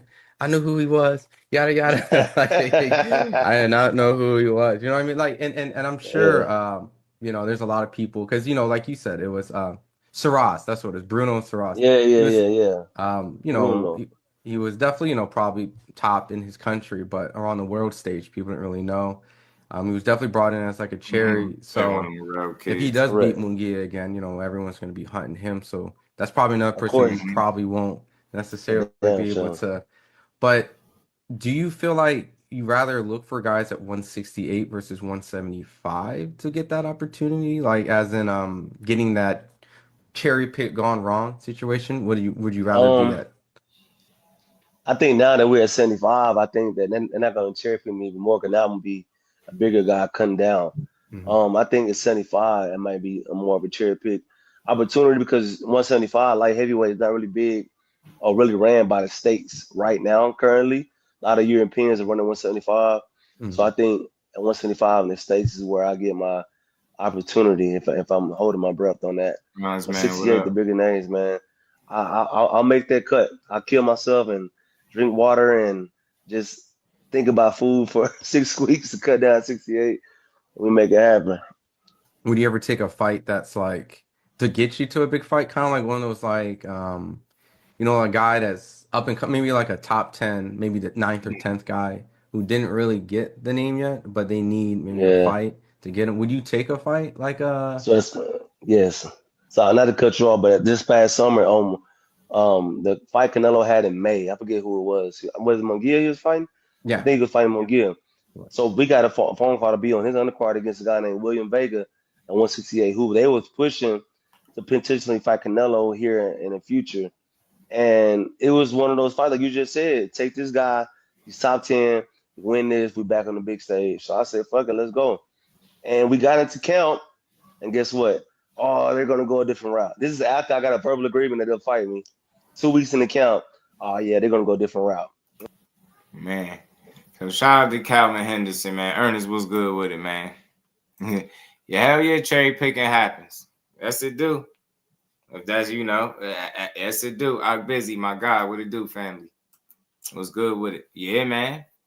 Yeah, it definitely happens. People don't like that conversation, but it's real. And maybe I don't think they look at it as cherry picking. I think that's something the fans came up with, right? But I think people are going to protect their investments, man. I think that's the way boxing has always been. And sometimes in doing so, it's that a lot of times in doing so, that means not putting them in there with the most dangerous guy. And that's the unfortunate part for boxing. And we got to sit through BS. But like some of these fighters was mentioning, unless the money makes sense on both sides and guys really can eat, they less than likely to take the risk. You get what I'm saying? The average son was good. I got you, Flossy Boxing with 2-4, man. Shout out to everybody. Yeah, y'all smash the like button, man. Support the grind. This is the second build of the day. We rocking, we rolling, and we dropping a link, man. Y'all feel free to come up. Let me know, man, how y'all feeling about this Morrell business, man. Y'all think it's funny business on Morrell, or is that just the sanctioning bodies not handling business? Mimo Heredia, dirty, yeah, he is working with Mimo. I know people say that too. I definitely know that people throw that out there. And that's I look at it like I don't feel like, you know, I'm an optimistic guy. I try to give people the benefit of the doubt unless they give me a reason to suspect or believe that they're dirty. I don't want to be just slinking around accusations based on a couple fighters and their experiences with the sanctioning bodies not handling business, right? I just don't see how the fighter will have sole control over that. But I could understand him feeling like the sanctioning bodies will be in line and in bed with the fighter that's representing their title. I get it. But it's still a tough sell, and it's hard to just put that on somebody without no real evidence that he's doing it. Like, he even went through a scenario about cycling off, and I think that's a little crazy because we don't know for sure at all if he's doing anything of the sort. We don't know that. You know what I'm saying? We don't know that to be true. You know what I'm saying? It's just people assuming it, right? But for me, man, Morrell just don't look like no otherworldly guy when he's in there fighting, man. Like, he can break his guy over time. He do carry his punching power late, I believe. He got some one-shot knockout ability. You've seen him do it in a couple different fights, few different fights. You've seen him clean people up with a single shot. You've seen it, but I don't know, man. Could it be that he's just young and fresh? He worked hard and the kid is strong naturally. Could he just be a talented guy, gifted a little bit when it comes to, you know, just having natural punching power? That's possible, man. He just don't look like no otherworldly fighter, though, is what I'm saying, if that makes sense to y'all. He don't look like somebody that, you know, is just running through the competition, per se. He kicking ass, but, like, Hot Rod gave him a good challenge. You know what I mean? A lot of that was on him, but a good portion of it was on Hot Rod being a veteran fighter and knowing how to handle himself in there. So I don't know. He looked very human in that fight. So did Benavidez. I don't think neither one of these guys are dirty. I'm not going to put it on neither one of them. You know what I'm saying? I just think they work hard and they talented until I see otherwise, or if I got some type of evidence to go off. You know, I could hear these guys out, and I don't argue that their experiences was what they said it was, right? I believe them, but I still can't solely just put it on the fighter and say, yeah, the fighter, you dirty, man. But I will say again, it just doesn't hold the fighter in any type of good light. If you know what I'm saying, talking about forgetting testing, that should just sound crazy to me. Bossy, what up with it, bro? What it do, good people? What's going on? Yo, said everyone looks real human till they test positive. Yeah, and that's where it's at, a case by case basis. If you test, then we on your ass. I mean, I feel like you cheating, they gonna catch you eventually, man. But I just don't know how I can't do that to Morrell because he beating people that he's expected to beat. I don't think nobody felt Kalvin Henderson was gonna beat him. Same thing with Becco. Like Becco got dead filthy. I think he stopped him in like 2 rounds. Maybe he's just salty. I don't know. It could be that too. You know what I mean? Dudes could just be like, man, ain't no way he natural with the way he knocked him out. No. What was it? Talk to me, Flossie. What up with? What up, boxing with 2 folks? Shout out to you. I don't think he dirty. It's just if people saying that you like not that willing to drug test, it just sound weird. That's all. I ain't gonna put that jacket on him, but if the next fight happened and you look dramatically different with the rapid drug testing this time around, that'll make me raise my eyebrow. But I ain't gonna say you a cheater though. You gotta prove that. Right, I'm with you. And look, he looked less than stellar in his last fight. You get what I'm saying? He looked less than stellar in his last fight. So, you know what I mean? I don't think these dudes is dirty. I just think in those specific fights, he really had real advantages over those guys. And he put it on display. I just think he was a better fighter, more talented. You talking about dudes that he got out of there, you know, a total of 6 rounds between both fights. 4 rounds for Kalvin Henderson and 2 rounds for Becco. Like, it ain't like you get, I don't know, man. Y'all wasn't expected to be. He polished y'all dudes off. Like Becco, he was like a sitting duck, bro. I remember that fight more. I remember that one more than Henderson. Henderson, when he was like 6-0 coming up, we beat him and stopped him in like 4 TKO. Becco, he did him filthy. He had him all in the ropes. He was punching on him in them couple rounds that it lasted.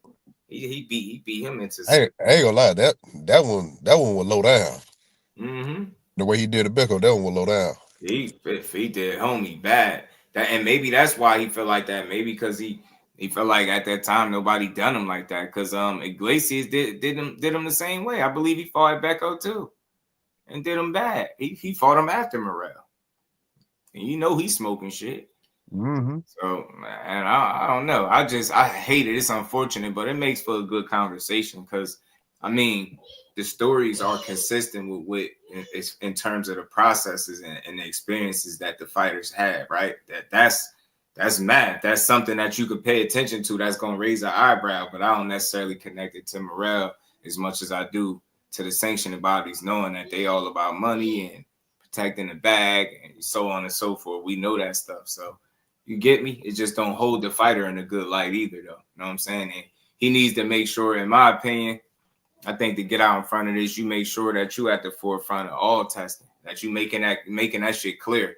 Like, I don't want to hear how long you've been wanting to fight him and all that. I want to hear that, yo, I'm getting tested the same way you are. I'm going to be clean and I'm going to beat your ass. That's why I want to hear. I ain't gonna lie. That was kind of weird to me, too, because when he brought it up, all they did was start talking shit about how long they wanted to fight, but they didn't call the man a liar. And that's stupid. Like, almost. You get me? That's like, how is that not coming up in everything that you have to say? Like, that should be the first thing you saying. Never once denied it. We gonna get tested the same as y'all. Like, we on the up and up. We been clean. Like, that's what people do have opportunities where they could jump out in front of stuff a certain way and they choose not to do it or go a different way for whatever reason. But like I said, for my money, I don't think he looked otherworldly, especily looking at his last fight. I said shit. I don't think he dirty. Right. He might just not like needles, bro. I like pissing in the cup. Shit, I don't think he dirty. Not really. But you know it's part of the game. Yo, as a champion, you fight, you holding that title. You know they supposed to test, especially for title fights. Like he bugging. That they bugging. Ought to back me for that to get taken care of. He do got them bumps though, KB. He got them acne bumps, bro.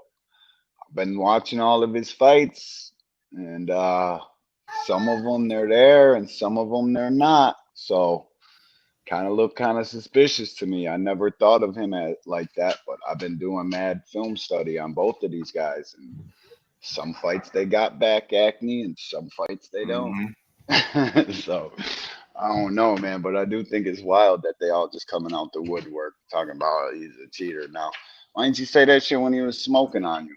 You know what I mean? You probably feel more comfortable saying the shit now since somebody taking them said it. Fact. And I can see if he just running through guys that are expected to be so tough for him, man. Becco seen better days. You know what I'm saying? Like I said, he got blitzed by Iglesias too, bro. Shit, he looked like he on the juice. My boy ripped up like I'm about to say that too. D1. Yeah, somebody asked who shredded like that. That's Agbeko. I picked that picture perfectly. Like I'm not saying no doubt. I'm like, no doubt. Bro got every muscle in the world that you could have. His muscles got muscles. He out here talking on top of cuts, bro. He in here. You can see both his chest muscles. You can see every strain on him. Yo, his veins got muscles, bro. Like, what's going on here, bro? Salutations to the chat too. Shit, I know I'm gonna catch a lot of flack for this shit, but I'm gonna finally say it since we're about a month out, man. No doubt. And it might sound like I'm crashing, but I ain't. Just I told you this before. That David Morrell shit is not what the hell y'all people think it is. I promise you, it's not. It's not. Anybody can try me on this. I watch way too much goddamn boxing for me to be tripping this bad. Like I don't know, like if you watch it, you know, but like some people just run with the narrative that's on the internet instead of opening their eyes to just watching the fight. Even if you pick a Morrell to win the fight, it's other reasons than the same basic narrative that you're saying. Because some of the stuff that people get here attributes for, he don't even do. Yo, so some of the shit I heard out of people saying what he's gonna do in the fight, it's like you can't possibly even watch this man's fights if you think that's what's gonna happen. Come on, man. Crazy to me. People gonna call me crazy. The feet are the most overrated thing. Way overrated, dog. They ain't gonna call you crazy. You talking to a real one up here, bro. You ain't. But the comments is, man, he used his feet to get out the way, but he's not boxing. But he's not boxing on the back foot. Nah. He's using his feet to get out the way, plant his feet, and fight and start going downhill. He do that. So you like Benavidez in the fight? Yeah, definitely. That's his guy. Yeah, I'm leaning Benavidez heavy.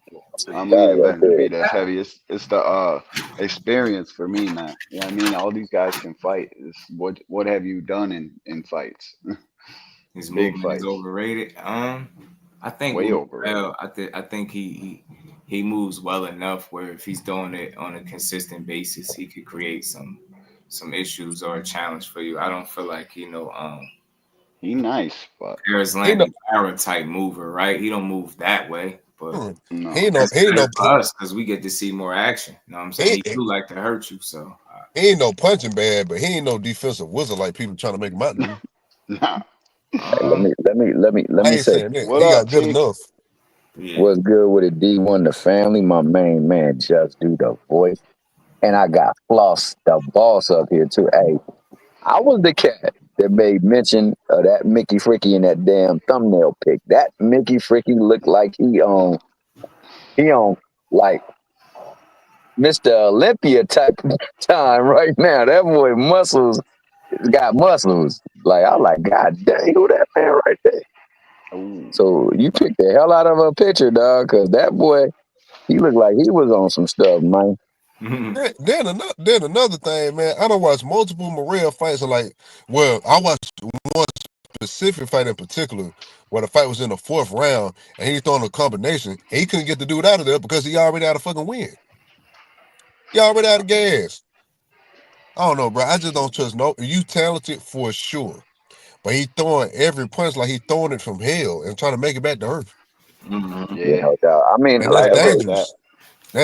It's dangerous if you land it, but man, you'll get yourself towed up if you do it some other way, bro. I don't get it, bro. Mm-hmm.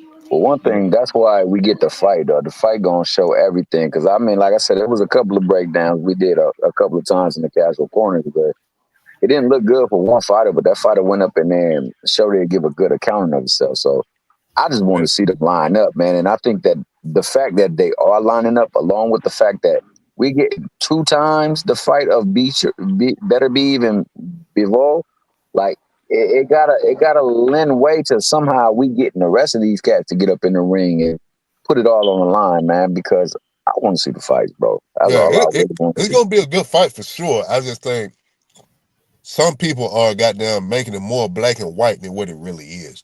This fight got more nuance to it than what people lean on. Yeah. That's all I'm saying. I ain't telling you how to pick it. I'm just saying it ain't as simple and black and white as people make it out to be. No doubt. No, for sure. On both ends. For sure. I think it's gonna be a challenge. Keep saying that. I think Yeah, anything less, you run the risk of getting embarrassed. You need to be on the top of your game, man. We Well, see yeah, how definitely. good. I don't give a damn. 8-9 rounds you win, you don't look bad winning 8-9 rounds. And he did that shit with multiple injuries and a cut that was healing that had 13 stitches. I was saying it earlier because I'm consistent. I like both guys. That's gonna make Benavidez a lot more dangerous, being 100%, no issues with the hands. I ain't gotta worry about no cut. I know we was mentioning, or at least I was looking at the pictures or the video of how he looked, thinking about a fat camp. It don't look like that's gonna be an issue either. So it looked like we should get our money's worth. And either it's gonna be Morrell getting drowned because he in there with too much experience in front of him, mixed with the pressure and the style that he bringing, or we gonna see the Cuban style. He gotta show that. I like him. I like him though. I like the confidence. At least somebody got the nuts to take the fight. That's what I like the most. Not only just the cojones to take the fight, but man, when my man said I'm leaving the division because my man don't want to fight me, he said, "Well, F it, I'm leaving the division too." So like, you really pressing after this fight, you better be ready. Because like, you know one thing, Benavidez is definitely gonna be ready. Said, "Hold on, where you going? Here I come. Don't worry about it. I'll come meet you." Yeah, so I appreciate that about him, man, because he was very adamant about getting this fight. So now that he got this fight, he better be ready for the fight. That's all that I'm saying, because he ain't ready. Benavidez the wrong person not to be ready against. Hey, I will admit that. What up, D? What's going on? What's going on, fellas? Hey, one thing for sure, 2 things for certain. If he ain't ready, it's going to show. Like I said, I got this a 50-50 fight. I think it's going to go the distance. I don't think nobody's getting knocked out. But I think it's going to be a hell of a fight. And like I said, I'm going to stand on what I've been saying for the longest. I still got Morrell. Until David Benavidez proved me wrong, I'm going with Morrell. All right. You have been on there for a minute. Yeah. I've been saying Morrell over everybody at 168. I ain't going to change it now because they at 75. Yeah, I'm with you, Hell. I'm down, so standing on mine. You can flip a quarter though, shit. Either one of us can fuck around and be right. I will say that in the 75 fights, both of them only got one. I thought that Benavidez did a much better job assimilating the higher weight than Morrell. I thought that for the most part, I thought Benavidez won a round with ease. I thought the last 4 he lost, but I mean, I thought that was because he was trying to break down. He wasn't breaking down. He was having his way with him, where Morrell definitely was kind of struggling. I don't know if he was trying to outshine or do too much. I think he was trying too hard to go for the knockout, for real. That's what I think it was. You can't do that. Just too eager trying to get the stoppage, trying to look impressive. That's all I think it was. Yeah, I think the same thing. I think he was trying to outdo David Benavidez. He saw David Benavidez had a little struggle in his fight. He in my opinion, he looked a little gas towards the end of that fight, and so he was trying to put on a better performance than David Benavidez did. And I think he was trying just a little bit too hard to get the knockout instead of just boxing his opponent and letting the knockout come to him. David should be much stronger this fight. He got Memo back in the corner, so about to turn up. Hey, but shout out to Cal Cooley, man. That's my guy right there. That's the coolest camp. Hey, they got them damn arms already looking cut already. Straight up. Memo know what he doing. That motherfucker get on that scale with some abs. His ass through. For real. No doubt. Voxic, definitely didn't seem like he wasn't fighting. I think a lot of it was due to that high output and volume. I mean, your boy Benavidez was doing some slick ish up in that ring, bro. I'm not gonna discredit that man. I think that, unfortunately, the hands being hurt and whatever else he was dealing with, the fatigue factor started catching up to him too, because he's in there with a bigger dude, punching on a bigger dude and not having the effect that he was looking to have. He claimed he got hurt in camp and he wasn't able to spar for weeks at a time. Yep. And that's the only way you get ready for a fight is sparring. Well, that's how you get ready. We'll see the next fight. I don't think that High Rod is chump change neither, man. But No. I think what Flossie was saying, I think what D1 and D3 was saying, like when you trying to go in there and get somebody out without setting them up to get somebody out, you might put yourself out there. And I think he was putting himself out there, man. And Hot Rod was definitely taking advantage of it. Hot Rod was game too. Like if Hot Rod can fight, man. People sleep on that shit. Like Hot Rod ain't nothing. Like Hot Rod can fight a little bit, man. But how clean he was hitting Morrell, that's a little troublesome. I'll look at the fight, but I don't. I'll look at that fight, but I don't look at it like that's the end all be all. I look at that as like would Morrell start taking them type of crazy ass risks if he ever feel like he down in the fight. Yeah, for sure. And like I say, that stuff matters because you don't see that coming into play with Benavidez. Benavidez got something in mind and he sticks to that. And occasionally he will adjust to whatever it is you're doing, so he'll give you a different wrinkle. Now, definitely. Go ahead. I keep hearing, like, I heard a Bread Man interview saying that people in the Morrell camp think that Morrell gonna take him out early. I hope that coming out super aggressive trying to knock him out early ain't the game plan.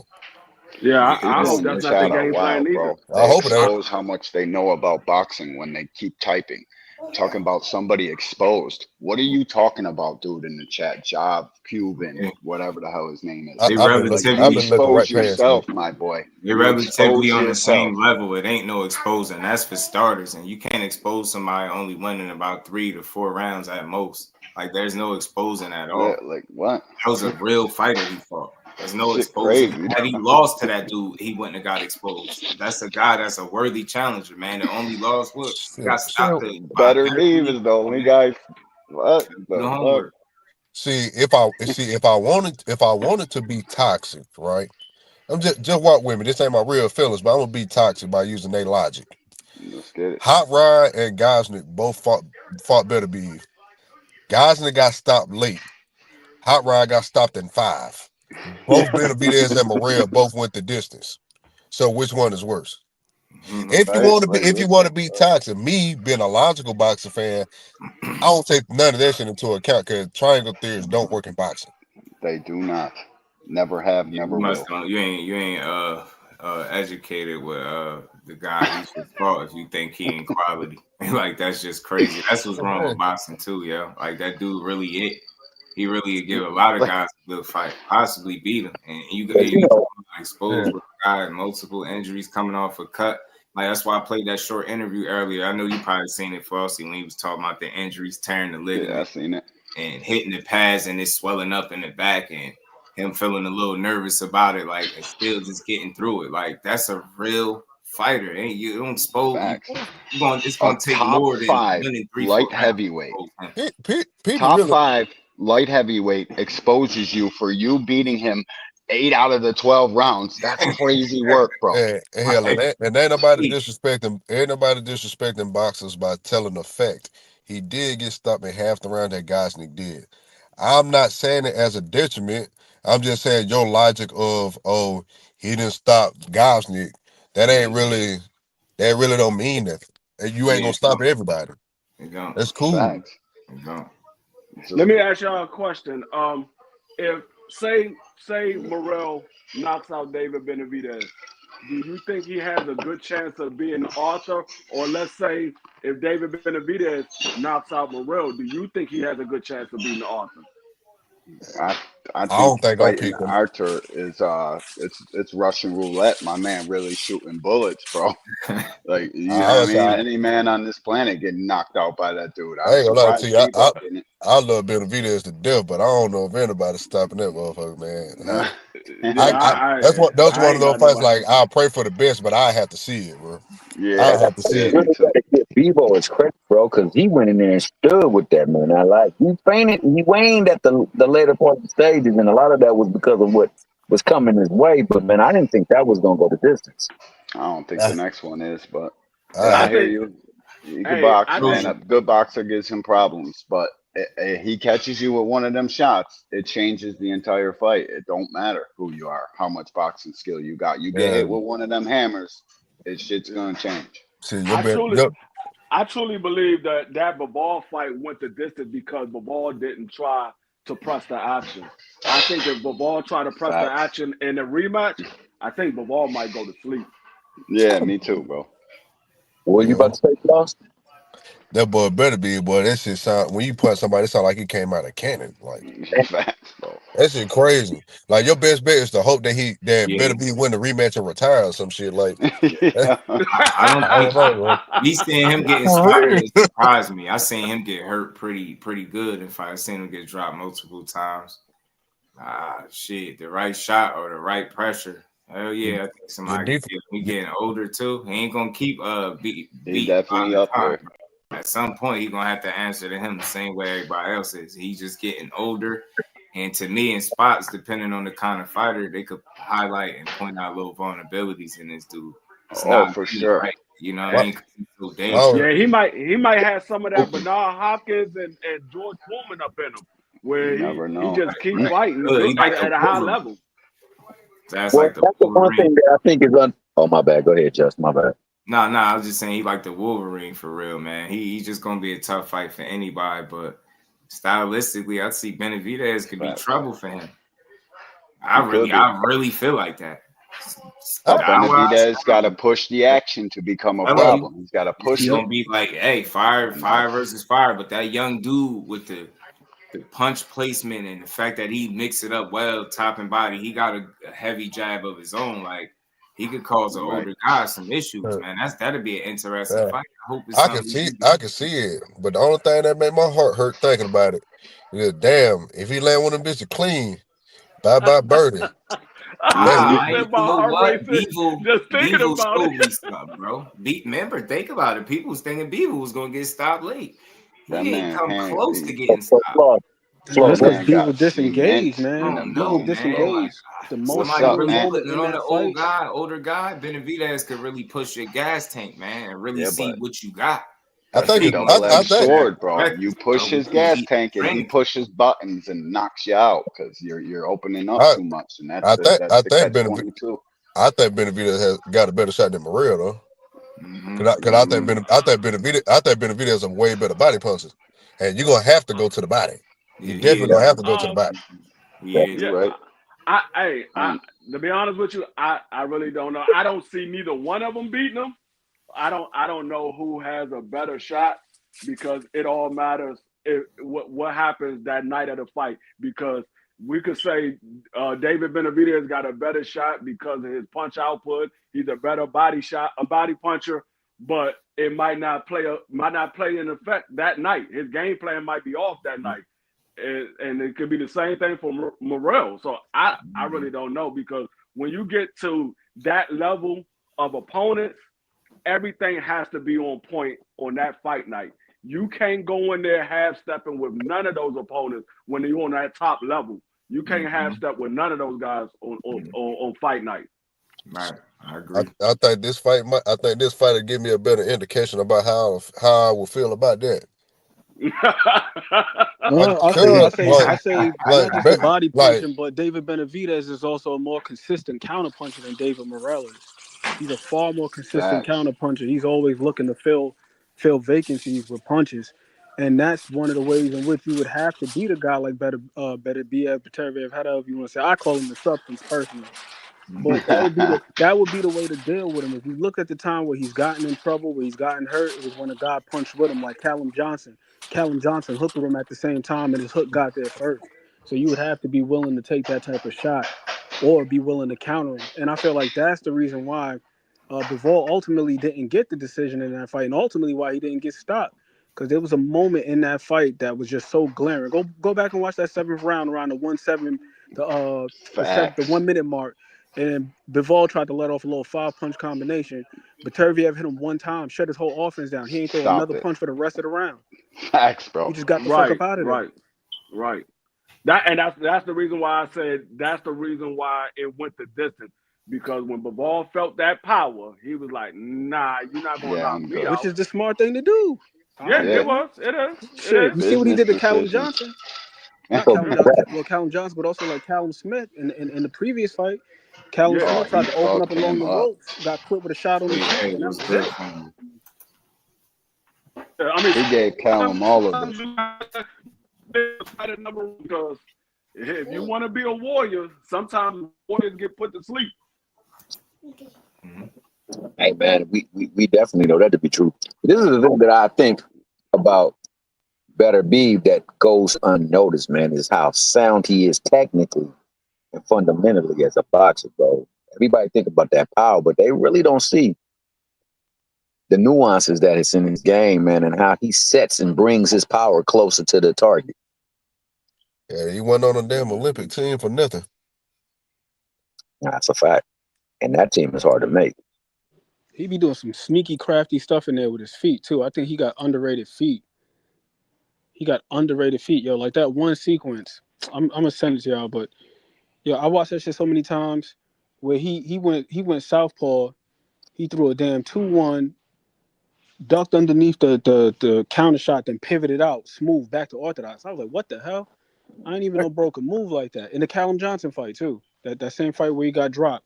But he be doing like little subtle things like that. And another thing that he does well, too, is he's able to hold the position, get the guy to commit, take that half step back, and then counter right over the top. Like he was doing that with Callum Smith. Damn near the whole fight, every single time. He walked what's the name into a nice little trap, too, off the back foot. Anthony Yard. Anthony Yard had a moment where he caught him with a shot. He thought he had him out of there. He tried to press the issue. The Turviev start retreating towards the corner, towards the turnbuckle, walked his ass clean into a right hand. I was like, damn. Like yeah, this dude, he was doing good that fight. He was doing good that fight too. Yard was actually winning the fight, bro. He was winning the fight. I was shocked because I didn't expect that out of Yard. He was boxing well, but like I said, man, he just let him into one. I just want the same person to win the second fight as the first fight, so the winner of Benavidez Morrell ain't got to wait for no damn trilogy. Yeah, you're right. They will have to wait for a trilogy too. Or goddamn one of them to get stripped, and I want my boy to get a chance at all the belts, not a damn vacant. I want him to get it too, bro. He deserves it. He been fighting at 168, chasing Canelo's bitch ass around. Now he got another opportunity at 175. He's a good fighter no matter where he goes. I want Benavidez to get that shot too, bro. All reason I said, man, this shit might sound crazy to y'all, but it don't sound crazy to me. If you gonna beat David Benavidez, your ass gonna have to hurt him. You ain't got to knock him out or none of that, but you got to hit that motherfucker so hard that he slow down that output and make him gun shy so you can have your way and control the pace. I feel like that's the only way you probably beat him for real. Facts. That's what I think. Either that or you better not be available. You know what I mean? And that's not going to be easy either. Staying away. You got to knock him cold out. They joke about his feet all the time. He covered a lot of ground in that ring, bro. That's I know how to get to you. And when he get there, he know what punches to throw. So this is going to be a good fight. You know, he got a lot of experience on his side. A lot.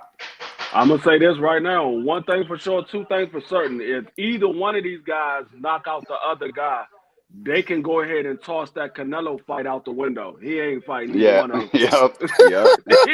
He could toss that fight out the window. He ain't fighting either one of them. Shit, Canelo and Crawford. I ain't think he was gonna fight neither one of them anyway, but shit, if somebody went by knockout, you might well cremate that shit. Yeah, straight up. You might well cancel that. Well, I want to say first and foremost, man, speaking to your point, I understand exactly why you said the thought of that fight between Better Beef and anybody is a problem because of the thing that happened in that Anthony Yard fight. At any given moment, one punch can just change the whole perspective of that fight, the whole outcome of that fight. But I think that if one of them knocked the other one out, if it's Benavidez in particular, because of the following that brother gets, man, it only generates the urge to see that fight, man, which means you can definitely sell that fight, and it will sell well. So I don't know, man. His last fight, going out, passing the torch, so to speak, and getting a big bag in the process. See, he got too much pride to do that shit for Benavidez, though. No, yeah, I don't think he's worried about passing the torch. Yeah, you gonna have to kill him and take the torch after. I thought that would be his last fight. I thought always that would be his last fight because this is business potential money making fight. I don't think he can. I don't think there's no other dancing partner for him, especially after what happened with Spence in the fight with Crawford. That took the steam off of that. There's no other person that they're looking to see him fight other than Benavidez. Man, people want to see him fight Benavidez, so I think that's Shit, to be honest, I think Benavidez can go undisputed, and he's still gonna find a reason why he ain't finna fight him. No, I don't think Canelo is really worried about the money because he's getting roughly $30 million a fight. I don't 40. think he's worried about the money. 40. He made what over? I think he made over $400 million in his career. I don't think he's worried about the money. Big dog shit. People that make bread want to make even more bread. And that right there, a big fight. He getting not only what he getting off of just rip, but he Probably also about to get 100 for Crawford, bro. Man, he'll end up fighting Pacheco before he fuck around and fight Benavidez, and that'd be sick. Right. That'd be sick. He looked too dangerous. That's over with too. I just don't think he want to fight nobody that really want to do what Benavidez be saying he want to do. Because unlike most people that talk, I think part of him believe Benavidez really do want to beat him and hurt him. He's not gonna come in there and be a fan, and he's not First gonna it was the Mexican in the ring with you. I'm sold on that, and that's why I would still want to see the fight. But I already know it's over with because he done went up 75. It's over with. It's over. Yeah, with a guy like Canelo, he don't want to go out losing. He want to go out on top. He don't want to go out as a loser. I just think he can get Crawford. That's why that fight's gonna happen. I just don't think. I think even if Benavidez went undisputed, that like he'll be like, oh, 168 is my division. I'm gonna rule my division. I don't need him. Fuck him. Payday. You want payday? Fuck him. He ain't gonna do it. But that's his best chance of getting that fight if it happens. You got to get all the belts. Okay, that's the only thing it's the only thing that Canelo ain't done yet is 2-time undisputed. A guy with a good jab and a high work rate has always been Canelo's downfall. So I think it's something personal or something with the guy. I don't know why the fuck I think he beats David, to be honest. I don't know why he doesn't want. Yeah, hell yeah, I think Canelo. I've always thought that. It's a green dude. He got a big torso. Canelo smashing to the body. I think Canelo gets him, but that's just an opinion. It's something like he's scared of that man. Yeah, I just understand. You know what I mean? Look at the size disparity between him and Bivol, and then you look at a Benavidez. He's even bigger than that. And you mix that with a guy that is Canelo. He like to be economical with his punches. He like to set the pace, slow it down, pick his shots, wear you down over time. Benavidez almost fights in a way that's not going to allow you to sit back and pick your shots.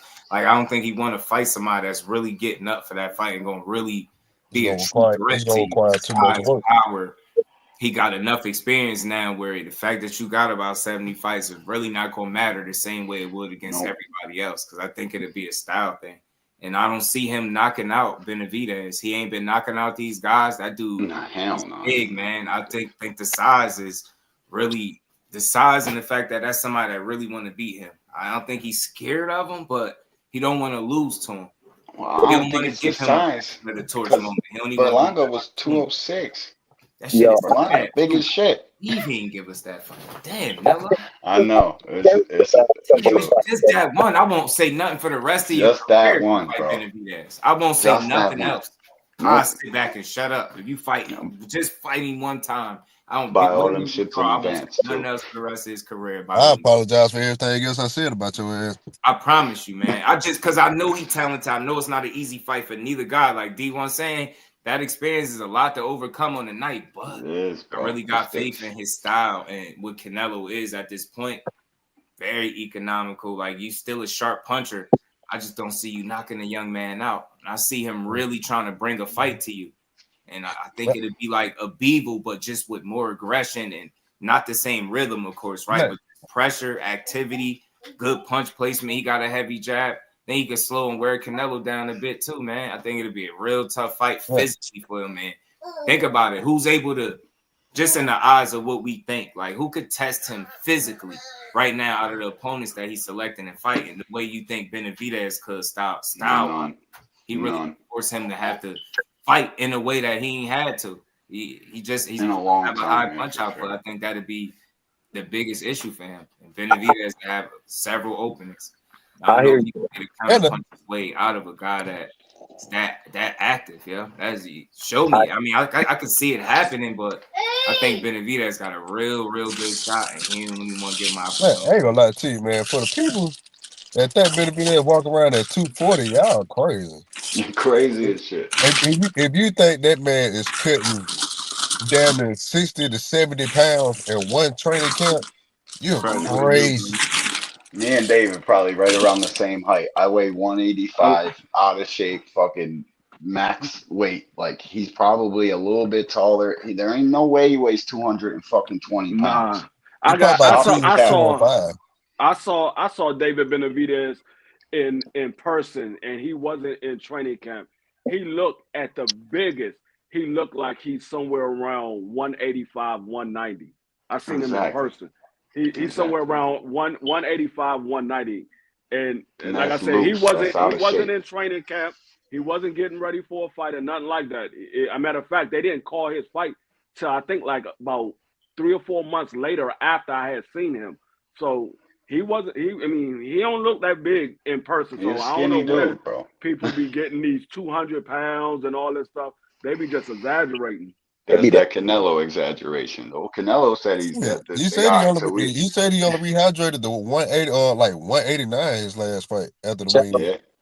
When you're in fight shape, man, that big, tall, slender frame, he ain't packing on too much weight. I ain't gonna lie, I think he rehydrated more the Andrade fight than the last fight. Shit, Andrade looked big as hell in there too, though, bro. Shit, why? Andrade was like 190. Andrade over there, 200. He looked big as shit in there, bro. He looked like Tyson in that motherfucking ball. Like, real shit. Vince Country had him fucked up. No. Talking about Vince Country said we wanted Andrade to be 190 because we wanted the bullet. Now, why the hell would you do that with Andrade out of all people? You know, Conte that's taken away from his skill set. But let me ask, actually, this is the coldest part about a bully. A bully is a mentality, bro. It is. Your mentality. I don't fudge how big you are. You're never gonna bully anybody. Real shit, Thomas. You gotta have that shit in you. You can't just show up and say, "Oh, the game plan is to bully this guy." If you're not a bully at heart, you ain't gonna bully shit. Don't mess with Texas. What it do? Yeah, Yard is a solid 75-pounder. Then I don't be liking that whole. Benavidez is way too big for Canelo, bro. Damn near everybody at 68 and 75 is just as tall and long as Benavidez, or not that far off from it. He just got a fat boy body frame and rehydrate a lot. Damn near everybody at 168, 175, 6'1", 6'2", 6'3". At least the contenders anyway. Yeah, everybody at 68 is big as shit because it's a weight that big guys can get down to very easily. Let me put it this way: he don't fought motherfuckers Davis highs before. No, what people have to realize is 206. What people have to realize is just about everybody at 160 is bigger than daggone Canelo. Canelo is only 5'8". He's only 5'8". So but just about everybody at 160 is bigger than Canelo. Jose was good with it. Canelo looked like a little Tyson in there too, bro. Big as shit too. He's only 5'8". Hey, Jose in here. Morrell, bro. His ass put on a lot of weight, little stocky dude. Especially when you fighting at as Filling high as out. 75. That's why I put that. Especially when none of your fights got fucking drug testing to them. The last 3 fights, Charlo, Munguia, Berlanga, none of them shits had no testing, bro. Clenbuterol up. Already know. Whatever the top scientist got him figured out to be, bro. These guys is all fucking cheating, if you ask me. It's just, if you're not cheating, you're not trying. That's what it is, baby. Do. Outside. Y'all know that man that had no stopping since the night he won undisputed. They were both juiced up in there. Caleb was snacked out. Man, he ain't had a stoppage since before COVID. Yeah. Shout out Steph. Shout out my man Crush the Nicky Ficky legend. Shout out Crush. Girls up in that trouble. My man Eliza, don't take Gert no more. So shout out the good brother Jose Diaz, man. I know you in the corner with Jose Morrell, man. Your boy Morrell, is he getting ready? That's all I want to know. He's gonna be ready. Rounds, not no try to get out there and get no knockout. Is he ready for 12? Kind of Loco TV. What's good, kind of? How you feeling, bro? Both the Davids looked soft and loose in the little presser build up that they had, the little transaction they had in there. You seen them in front of the green screen. David looked a little fat and out of shape. Both of them did. They both look like they're about to have a fat camp. I ain't gonna lie to you. After that fight, I'm gonna be singing that Rich Homie. You ain't that nigga you say you will. I'm telling you, I know it when I see it. Hey, bro, I don't doubt you, dog. I don't doubt you. Ever since with the Spence Crawford shit, I start going with my mind instead of my heart. The heart leads you to I'm telling you, Buck. Even with that fight, I had to change my mind at the last second. My wife walked in the room and said, babe, Spence don't look too good." And I'd be damned when out there and got whooped. He was high as a kite. I don't know on what, but I know what they do in Texas. And my man, if he was hurting anyway, he probably was drinking the juice, smoking, all lit up, smiling at Jim Gray. Like, what, bro? You about to go get in a fight? It seemed like you about to go to a family reunion out there, boy. And he's saying, ain't looking soft as shit, happy as a, you know what I mean? Just happy and shit, smiling at Jim Gray like, oh, this dude don't look like he ready to go no fight. Now Jose Morrell with that 5 pounds already. Let me say this too, bro. After the fight, in that moment where he looked like he would be alone, you know what his mindset was? We got to run that one back. That boy looked at his son and said, "Yo, we got to get that back, man." Yeah, he was still, man. I love that. I love Spence too, bro. Shout out for him for taking the fight, though. I ain't gonna lie. No doubt. He could have easily just said, "Fuck that." For real. Kano, that's the new channel, or your other channel. Shout out to my guys, man. I got a quick. I ain't no boxing expert, but like, how long would you wait before you finally cut that last 5 to 6 pounds before making weight? You wanna cut that like the last week. You don't wanna do it too early. You wanna peak right before you gotta get ready to fight. You wanna come to your peak right then, like roughly a week out. You wanna peak, because if you peak too soon, you're gonna be on a decline when it's time to fight. I wonder because Jose said Morrell within 5 pounds. Y'all like shit within 5 pounds with a month out. Yeah, I got you. You gotta be 180. All right, then he 180, and you're gonna carry that through camp. That means you got a lot of time to work on skills and all that, and that's probably what is ideal in cutting weight. And then the last week, right before the fight, you cut that last 5 pounds. You know what I mean? Like a day before, so you go to sleep, wake up, weigh in, get your hydration back. So, I mean, if he is only 5 pounds away, we don't know how true that is. They all say they're 5 pounds. We're on weight right now. I would say damn 4 weeks, a long time to hold it. Super long time, bro. You definitely don't want to peak too soon. That's for sure. No, there's a science behind this shit, bro. They deplete their bodies and diminish their bodies the whole last week. So as soon as you get hydration, bro, you feel like $1 million fucking dollars. Hey, Jeff. Hey, I ain't gonna lie to you though, man. If I know it's you, Brody. If Morrell really believed that RoboCop shit, his ass in trouble. Oh yeah, he in super trouble if he really believed that's all it is. I hope he ain't believing the hype, man. 'Cause Lord have mercy. Hey, Jeff. I want a good fight now because I don't want to pay my little $80 and that shit end in goddamn 6 minutes.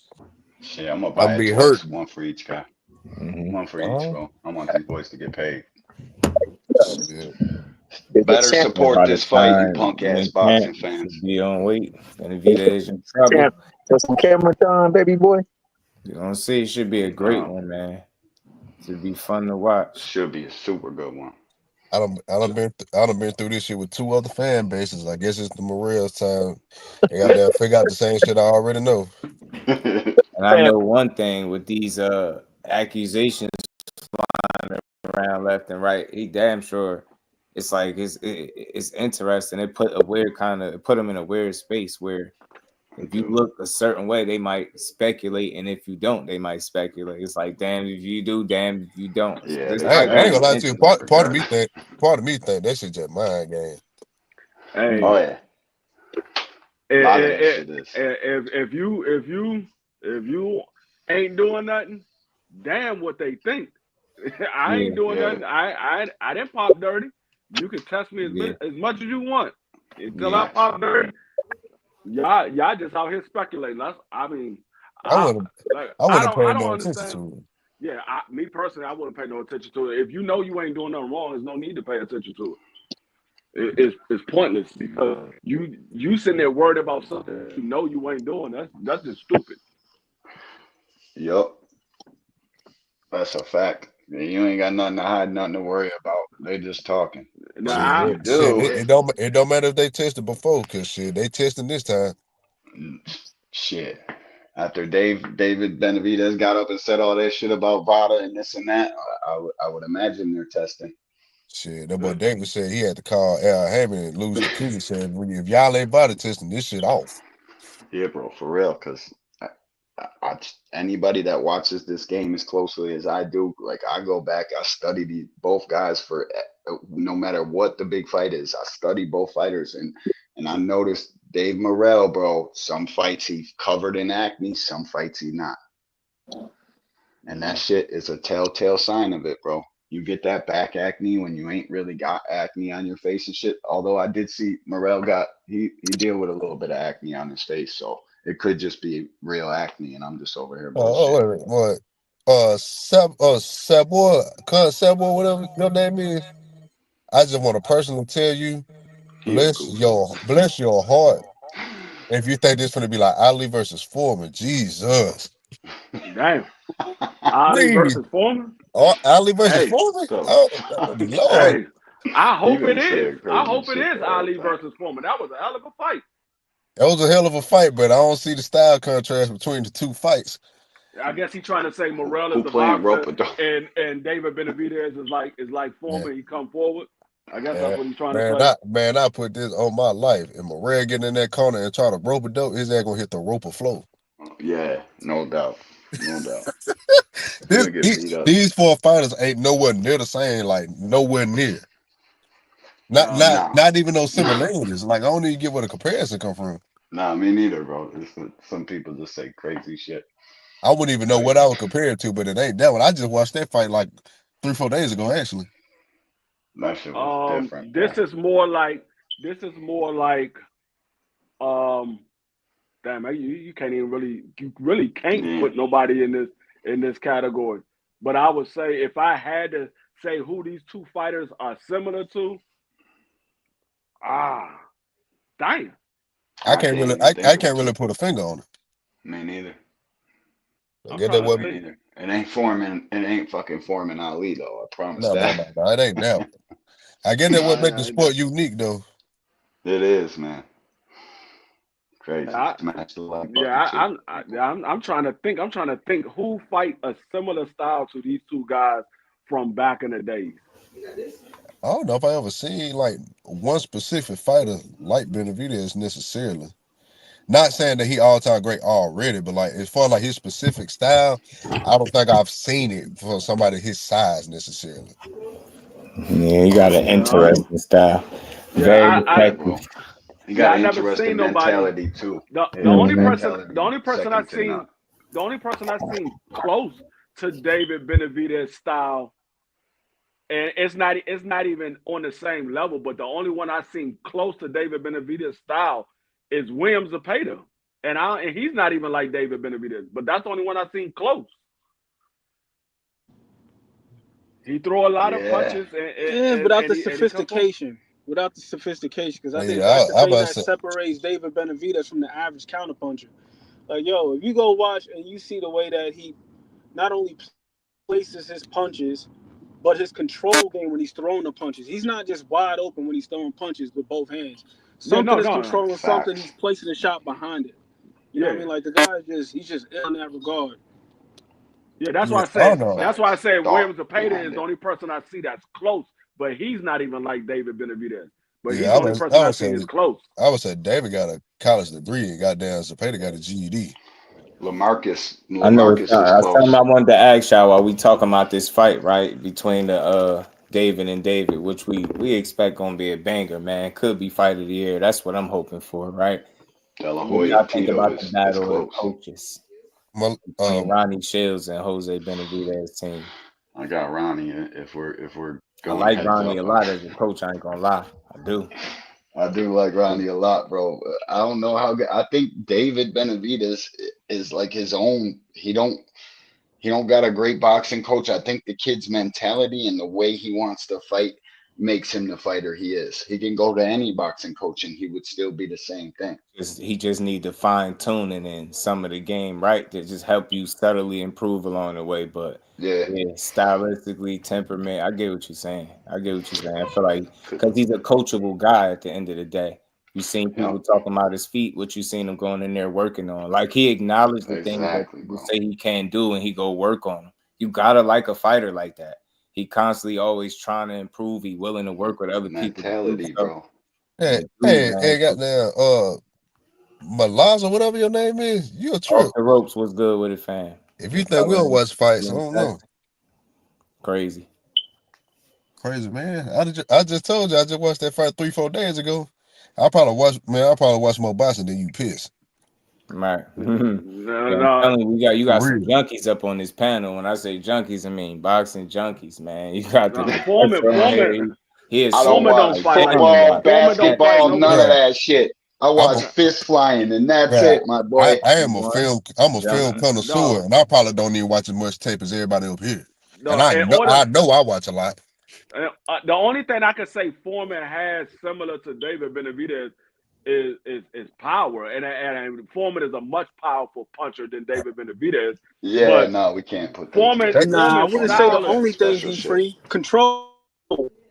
That's the biggest control game. Yeah, but when I'm talking about, especially when he was younger, it was ridiculous. Yeah, I'm just talking about right now. I'm talking about style-wise. Like the way George Foreman came forward, he wasn't just throwing punches and leaving himself open. Like everything was based off of control.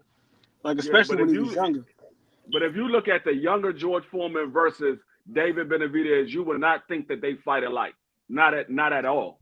You would not think that they fight alike. That's why I said that fight ain't necessarily one that I'll be like, oh, that fight might be like this. Nah. I think it might be his own unique shit. See, the main reason why you can't really put nobody with David Benavidez is because of his punch output. He throws so many punches. Even guys that had a similar style to David Benavidez, they didn't have the high punch output. They had a similar style, but they wasn't throwing as many punches as David Benavidez was doing, and they wasn't doing it relentlessly. They wasn't doing it relentlessly. Is another one. Right. Man, I don't know, bro. He got a unique style, so it's hard to really compare it to somebody else. And that shit ain't as simple as like what the naked eye might tell you it is. Right. Like Floyd Mayweather, you can look at somebody, you say, you know what? He fights similar to Floyd. No, you can't do that with David Benavidez. because you don't see nobody that fight like that. Like I said, the closest person I think is Williams Zepeda, and he don't even fight nowhere near the level of David Benavidez. Mm-hmm. It's just so many nuances to his game that if you don't pay attention, you'll never notice it. Right. Shout out to Banks, man. What I will say about David Benavidez is he definitely worked on his head movement. I saw that in his last couple of fights. He definitely worked on his head movement because he used to leave that head right on the line. But now he moves his head a lot more now. I ain't saying he unbeatable, but hell, he ain't gonna lose to just no anybody. That's all I'm saying. Shit, you gonna have to fight the hell out of him. Ain't no such thing as that walking in there, you just gonna do it easy like it just cake work. No. If you gonna beat him, you gonna have to whoop his ass. Right. Y'all heard Andrade in the interview. Did y'all catch it in his Fight Hub interview? See what he was talking about describing fighting Benavidez? It's kind of funny, man. Some funny stuff, bro. How he was saying how he hit Benavidez with a combination. Hold on, I think I got it. Matter of fact, I got it. Last round when I'm like, okay, here we go. I got him kind of where I want him to be. Like he's starting to like let his guard down. When I had stepped back and he came through and I hit him with the 2 double uppercuts, you go find that thing in his head. Like I keep telling people, this shit was like bang, bang, and I threw like 4-piece combination, 5-piece, and he smiled at me like, and then he came back and was like, I was like, yeah, I don't know what to do that. That's a world-class fighter. That's a world-class fighter saying that, bro. He said, man, I hit this dude 2 uppercuts, man, popped his head back. He said he smiled at me, came back throwing combinations of his own. He said, yeah, I don't know what to do here. Yeah, you see that mouthpiece, it's your ass. Yo, that's saying something, yo. I'm just saying, bro. He like, yo, what? He's a tough guy to deal with. That's all. He's very determined. That's why I like watching him fight because he rarely leave it in the ring. You're gonna have to beat him up. You know what I'm saying? Shout out to the Boxing Menu Podcast Plus, man. Shout out to you, fam. Happy New Year to the chat, man. Appreciate y'all pulling up. I ain't telling people who to pick.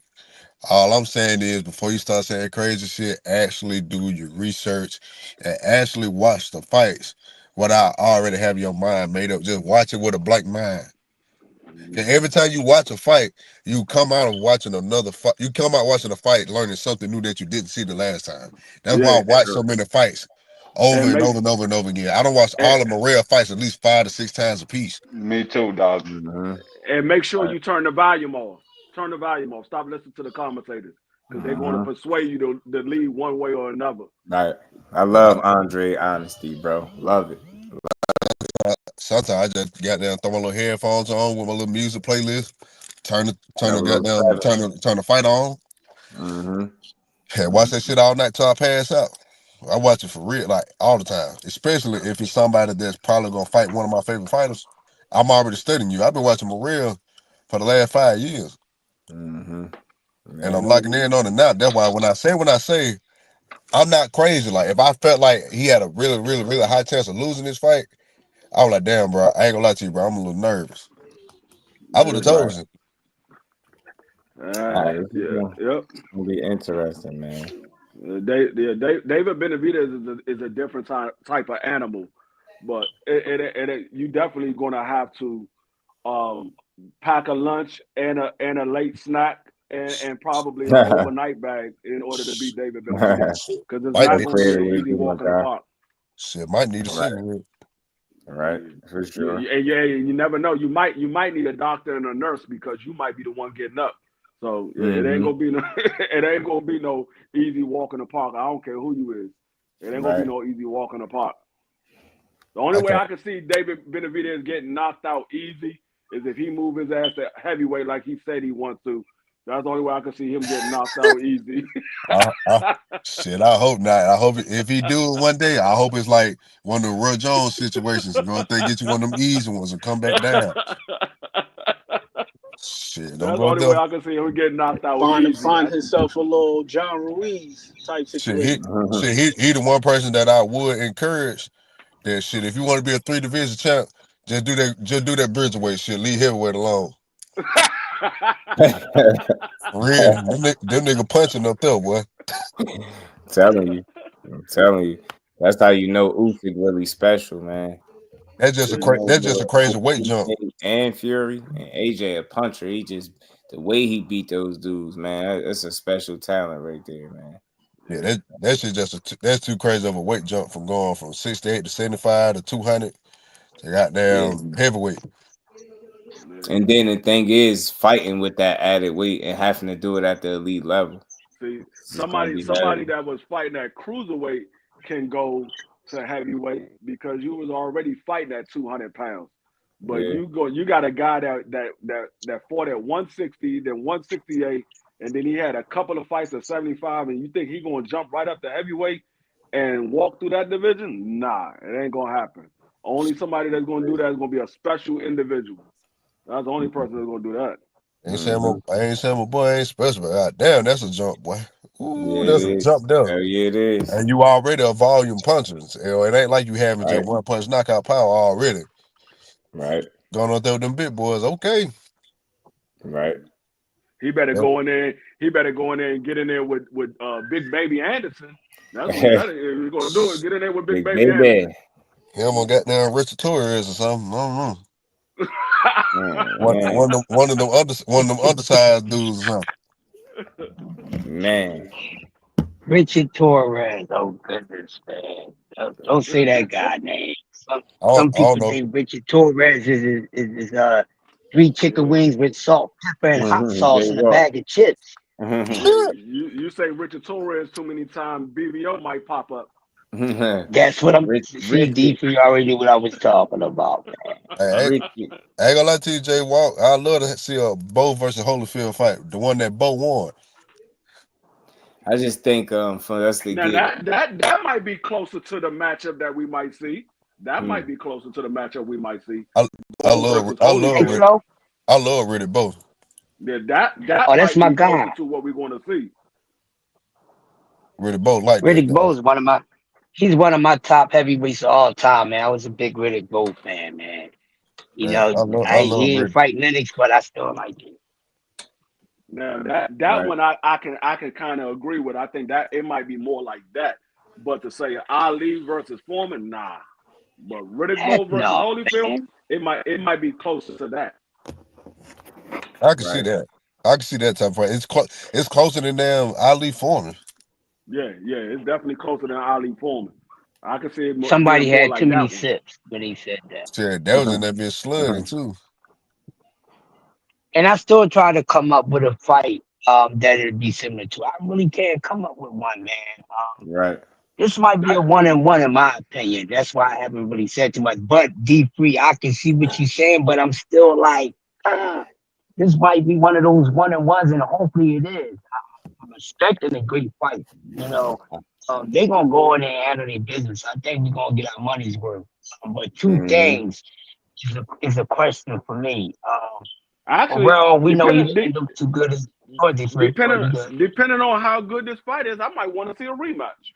Yeah, yeah. I mean, we need those in boxing now. We don't have enough of those because a lot of guys just don't have the heart to do it. Sometimes I think about what Sean Porter could have made better out of his career if he had those rematch clauses. Right. You know what I'm saying?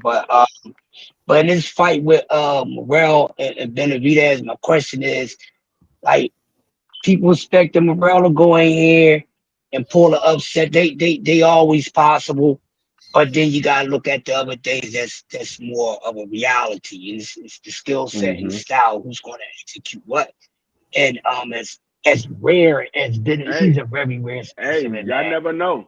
We might end up getting we might end up getting a Sugar Ray versus Hearns, the undisputed fight. Maybe Morrell just gotta go in his damn bag. He gotta go in his bag the same way Benavidez talking about going in his. I like everything he was saying in that interview I played earlier. Saying head moving. Hey, but you know what, Jeff? My question is, right, how Morrell is going to deal with the speed switching that David Morrell does. He's very lengthy, and we know, man, this dude switches his speed while he's throwing punches, man. He's very rare, and that's one of the things that give a lot of dudes problems. And he can squabble. He look like a guy that can't do nothing, but they be the dudes that are digging your ass. You know what I mean? So everybody ain't gotta look and fit like a fighter to actually be a fighter. So it's gonna be a good one. I'm wishing him the best, but I'm going for David Benavidez, man. That's who I'm going. Right. I feel you. I like them both, man. I'm on the fence a little bit. I like but them both. my biggest concern for Morrell is just the experience that Benavidez has picked up within the last 3 or so fights.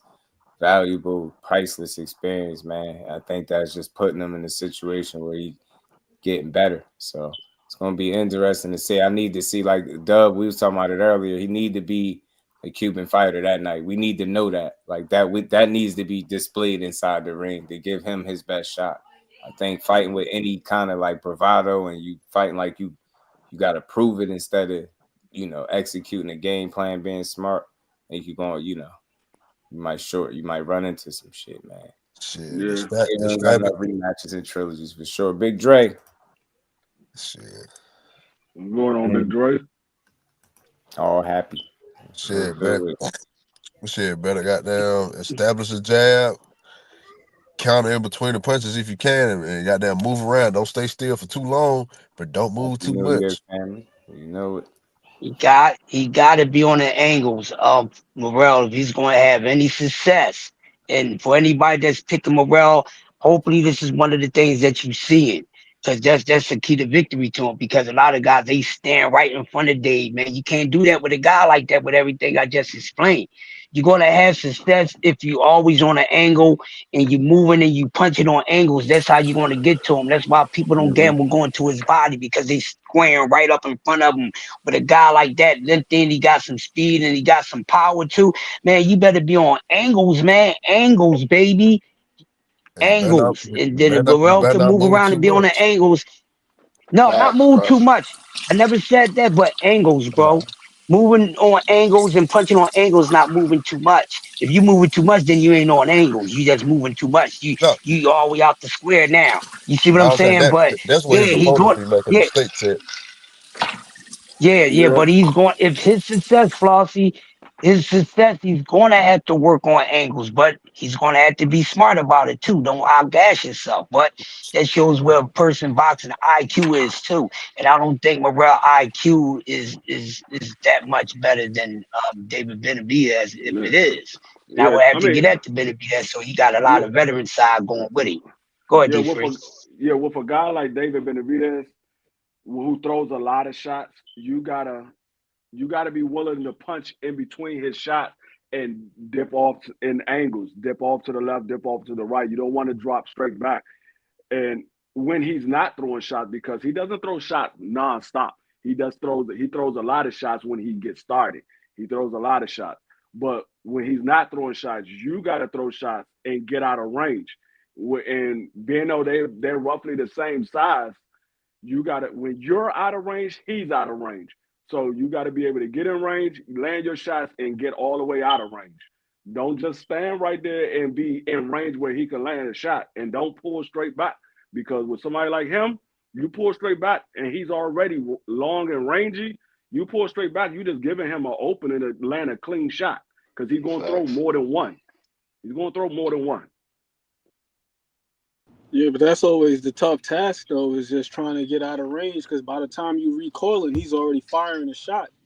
Like we were rewatching that damn Caleb Plant fight the other night. Flossie, I think T Hill was watching it with us. A couple of us, we was watching it, and it was just like, yo, it's astounding rewatching it, because the night of, it felt like Caleb Plant was just doing just exceptionally, but then on the rewatch, it's like, damn near every time Plant landed something, David landed one or he landed two.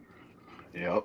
Yeah, I mean, he gonna throw something back, but you just got to get all the way out. So it's immediate. His reaction is like, it's crazy.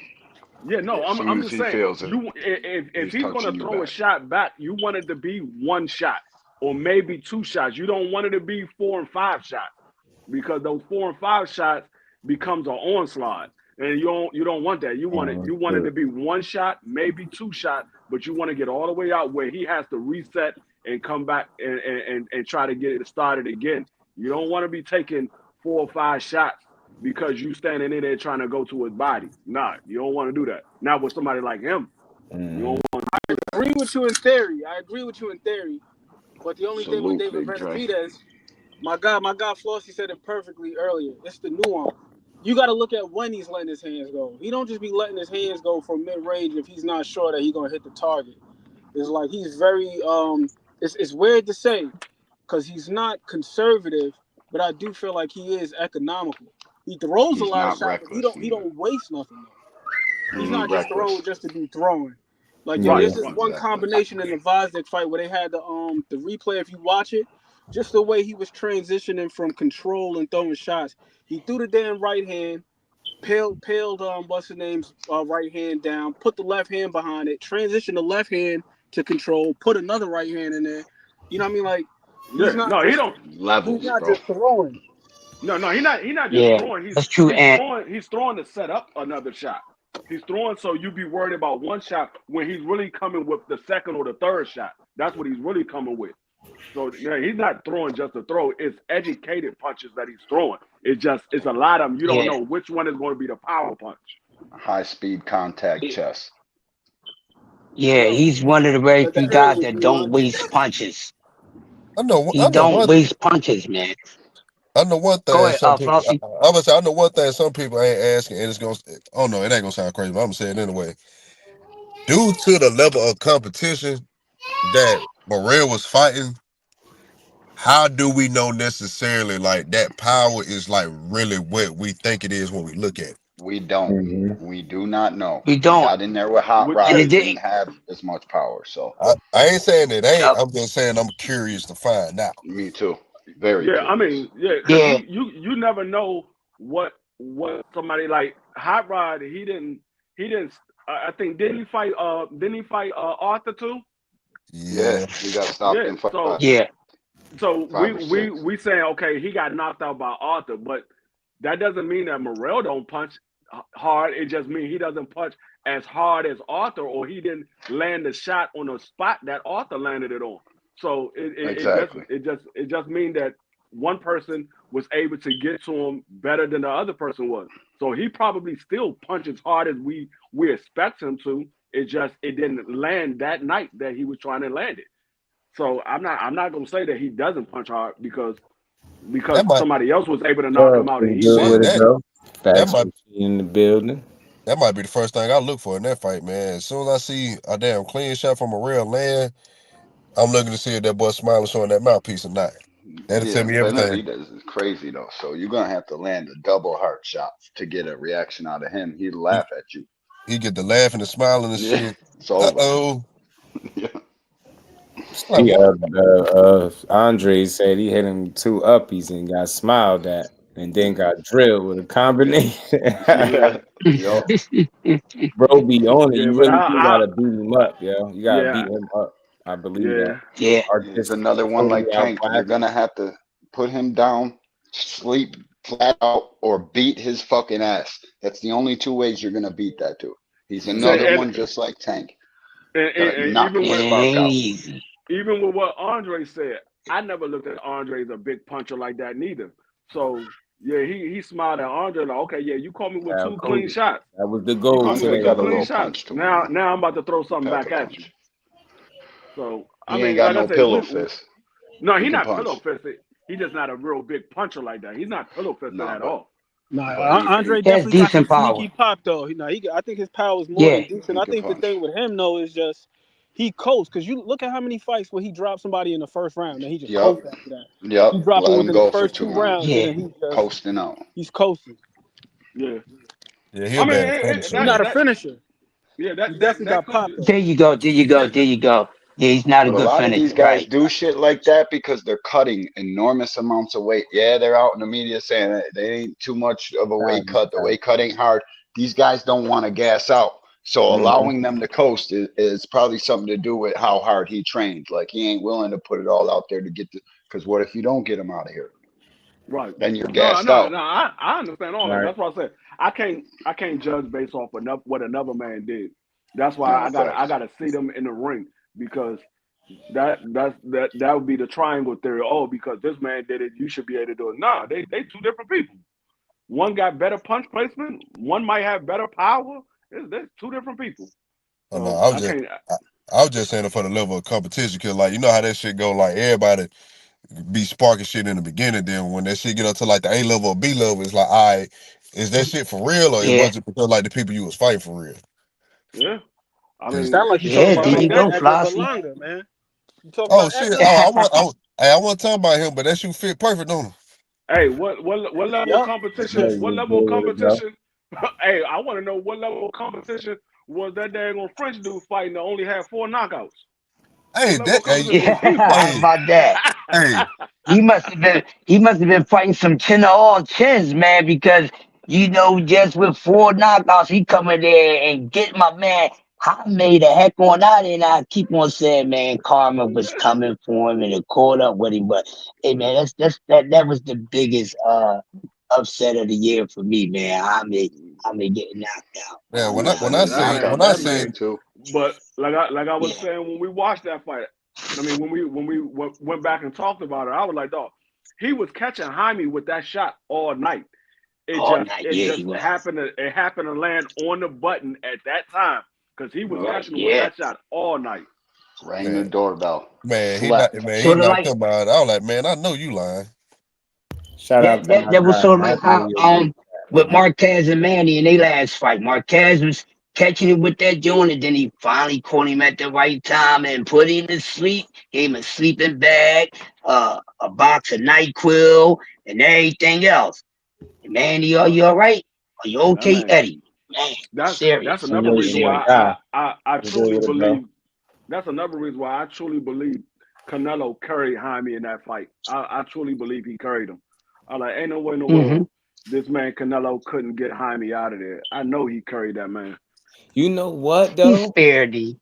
You know what? I part of me want to believe that, but then part of me think it's just that economical approach. And if he once you get through that those couple of waves of Canelo, he kind of taper down and that's it. He let you make it the distance. If you look at some of the fights, John Ryder was the same thing, right? Distance had his nose had him looking like Rudolph, but who did he fight and got stopped by? Like he been letting dudes really. I don't know. I just don't think he got that same umph. He still can punch and all of that, but I just don't think he throw a whole lot of punches. He applied pressure, but it's more so with his presence than really putting it on you. Like he gonna throw some shots, but man, yo, he just I think with Canelo, because he can't be on that caboodle no more, Who he be says coasting. who? He ain't Now, have a now drug test for mad fights. That I clenbuterol's think shout probably out on to I Cal 12. think Cooley, man. he The be big coasting 50 now. piece in I the think he cash be app. Much coasting now. love to Cal Cooley, man. He's showing love to the panel, man. This is for the panel. Yeah, Shout out salute to to my Kyle guy, Cooley. And we ain't never got to man. box again. Well, Right. well. I already been getting these back, but But that's now a it's time different, for you to yeah. get your just do. Shout out to Cal Cooler. SP was good with it, man. Think he Yeah, carried him, and man, I just think that's too convenient, man. Like think about it, bro. Like, any other time, fighters will tell you what, right? They don't get paid for overtime. So you telling me in a dangerous sport with a guy that actually can crack and punch, you just gonna carry him? Like you get what I'm saying? I think Canelo was trying to save face with that shit, man. Nah, you can get rid of a guy. Since when did he start sparing people? You can get rid of him, get rid of him. I just think these fights are a bit tougher than what people realize. And maybe you just fighting a young guy. I don't know. It looked like you could have Hey, stopped him, but who really let somebody off the hook and play with your health like hey, that? hey, You know, all it takes is one punch. Like, just look at Munguia and the guy Bruno. Like, that shit is wild. Imagine him playing with him and then getting clipped. You get what I'm saying? That shit could really happen. I know Canelo chin crazy, but I don't know, man. These dudes that tell you the hey, heartbeat they don't get paid for overtime, and if you could hurt a guy, you gonna get him out of there. I think that dude just saving face. You ain't letting dudes off the hook. hey, You getting rid of them, man. Jaime weathered that initial storm after he got knocked down. It's kind of like the rest was just him getting through the rounds, and that's how Canelo fight is. hey, Y'all see what I'm saying? He give you that first initial burst or two. Once you get about midway to the fight, he tapered down. and he's just cool with going the rounds, winning the rounds. That's how a lot of his more recent fights is going. Even with Charlo, think about it. Get what I'm saying? Somebody that's putting up that minimal effort, you ain't carry him, and he wasn't like moving like Lara was moving to the point where you couldn't get to him. You get what I'm saying? He's still strong. I think he still hit hard and all that, but I think it's the way he fight. I got you. You one day I seen you pop in and pop out. I got you. Let's talk fashion. What's good, Remo? I think it's just the way he approached the fights. That's all. If he was more, just a bit more busy, it don't take much because he put hands on you, but I just don't think he forced the issue. Like he don't really go and get your ass. You know what I'm saying? He just get through the rounds. You know what I'm saying? He put you down, he'll knock you down, beat you up a bit, but you just dudes go the distance a lot lately. Like who the last guy he really cleaned up? Caleb Plant, he had to stop it since he became undisputed. Yep. Caleb Plant took him late. He just made a spot on adjustment against Caleb Plant. That shit was smart. That just lets you know how crafty and smart he is. I don't know if y'all seen it that way. The punch that landed where he placed it at. Like Caleb Plant was attempting to block, but he went around that shit and still clipped him, man, and finished him. B3 was good with it, bro. How you feeling? Young Poppy in the building. What's good, fam? Both Edgar and Haney getting clipped early and going on 12. Never admitted to carrying him. Yeah, I know he'll say that saving face though, because you telling me you carrying all these dudes. Like, what's so special about Munguia, right? Like, why wouldn't you want to knock his up? You get me? Get Canelo go to hell, bro. I was like, hell, you ain't out here playing with dudes. Because that's almost what we gotta say. Like, you allowing them to have opportunity. Arrogant ass. I expect him to say something like that. Even if you give him that one, what about the other ones? That's what I'm saying. We seen it with consistency. I don't want to. He's still crafty, still tough to beat, but it just seemed like that. You know, he don't really just go all out. Like he gonna just, you know what I mean? He gonna put something on you, but like I say, he just tapered down as the fight going. It seemed like he cool. Yeah. Once he gets you tamed, he just cool with just winning the rounds. Put it to you like this. By the time the next time Canelo fight, it would have been 6 years since he's had a stoppage. Right. I think Billy Joe fight was his peak. That's a long time. Great fight too. He took it to his ass to a degree, right? And Billy Joe definitely didn't want that to happen to him. But you see what I'm saying? Like, you don't carry dudes. Canelo get ready. He could get you out of there, getting you up out of there, bro. This boxing. That shit sound cute in the media that when a dude win all 12 rounds. You get what I'm saying? But like I said, even if that's the case for that one fight, what about all the other ones? A little ass 54-pounder. You get what I'm saying? Coming up in your weight class. You think you would want to make an example out of him, right? Don't tell me, because he ain't talk crazy to you in the press conference. You get what I'm saying? Like, he start telling you shit like that. Nah, bro.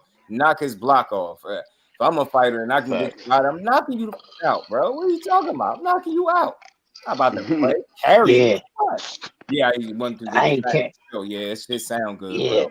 What about the get rid of Ryder? Get rid of his ass. Same deal. Get what I'm saying? Just so many fights in recent memory just going the distance. And I'll say he did winning, but I don't think he really I agree with you, just spare none. Spare none.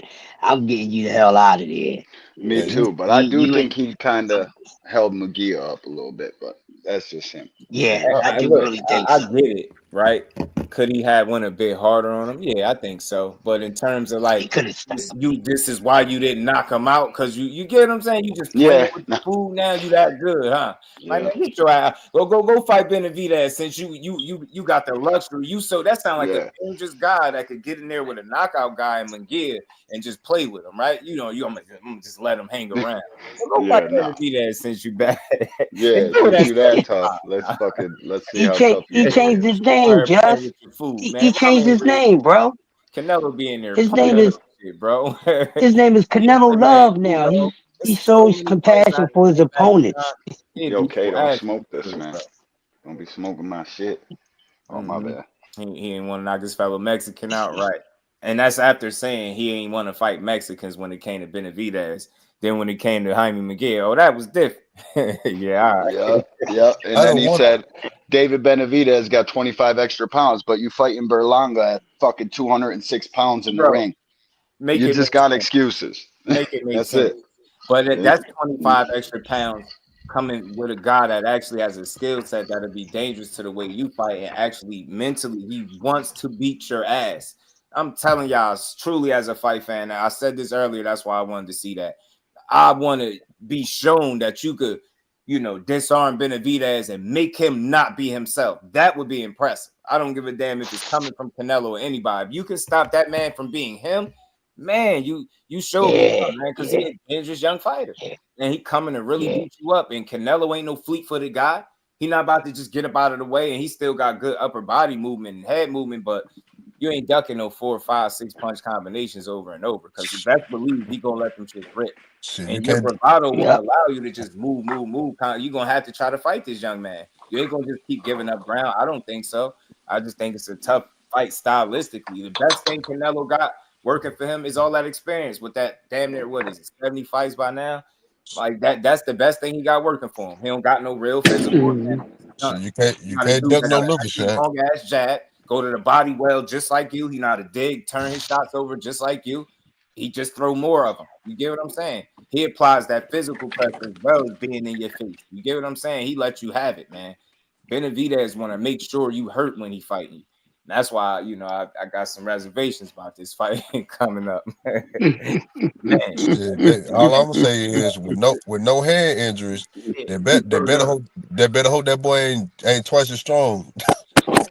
I think he definitely gonna be able to turn the punches over a little bit more, sit on him like he said. I don't think he just making excuses. It's real. Like, I don't think he's sitting up there lying, man, trying to make an excuse for not knocking somebody out that he was dominating. He never was at risk of losing the fight. It was no need for him to make any. And I don't get how in the hell did he look bad in the fight? Where? How? What was happening for him to look bad? He did everything but get the knockout and gassed it a little bit. He was really beating this dude up. A quality Punk big ass ass. It was the boxing best fans. shape I've seen in boxing in the scale. Man, people was speculating if he was on some type of juice. That's what I ain't kind gonna of lie, Boston did look like he was on that shit though. Like, guys, where is his punching power at? I told you, ain't no Mexican monster. Y'all not watching boxing right.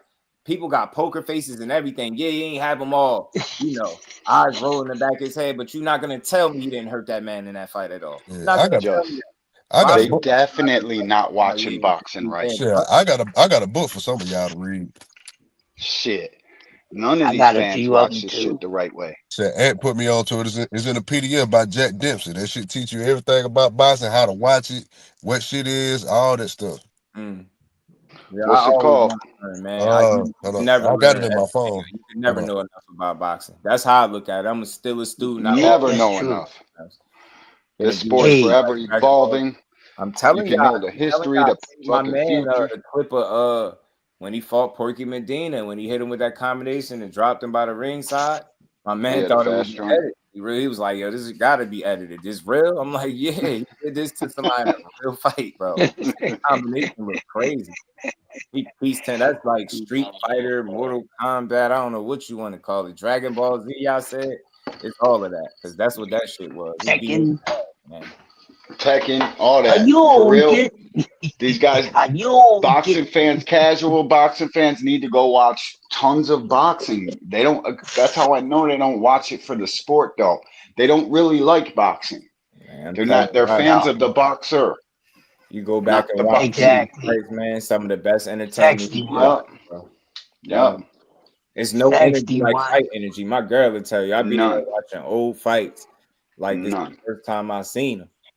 You know what I'm saying? Like I was just no other sport do that. Capture my imagination in that way. And you know like you really know who won, who lost, but somehow you still find a way to enjoy that fight and watch it over.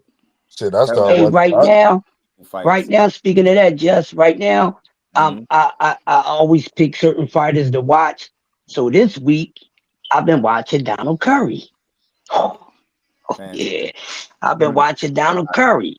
You see what I'm saying? So I'm always watching some fights, especially throwbacks. I catch up with some of the new guys, some of the old fights, especially if I need to look at something that I know I'm not aware of when they got upcoming fights. But I'm always watching old fights, man. I watch everybody. Every week I pick somebody to marathon. I mean, I watch 5 or 6 fights.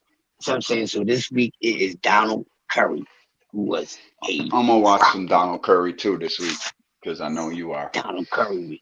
Yeah, Donald Curry was nasty with it, man. Yes, he was just talking about Curry, man.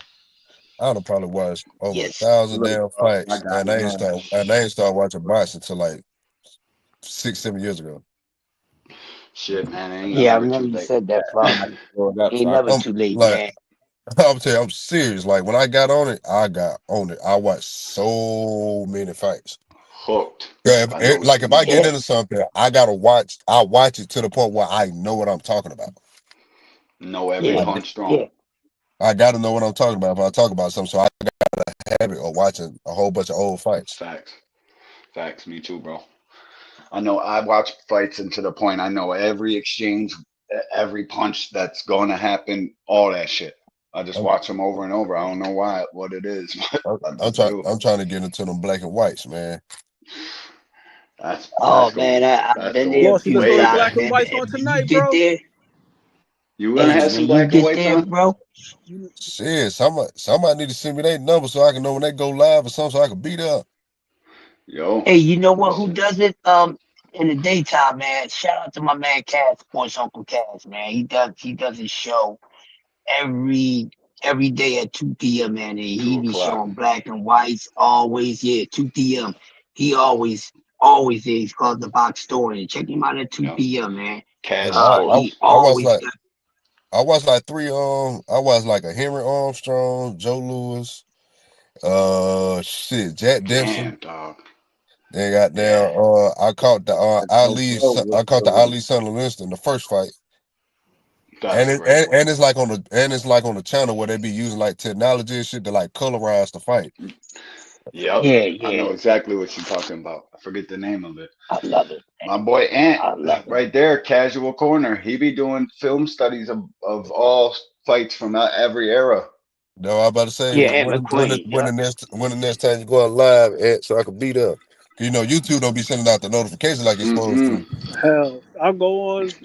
We could go on after Just Do is over if you want. It's cool. The only reason I be knowing just be live because I know what time he go live because YouTube don't be sending out notifications like Well, they're supposed to. Hell no, you going on? consistency. We coming over, bro. I'll be there.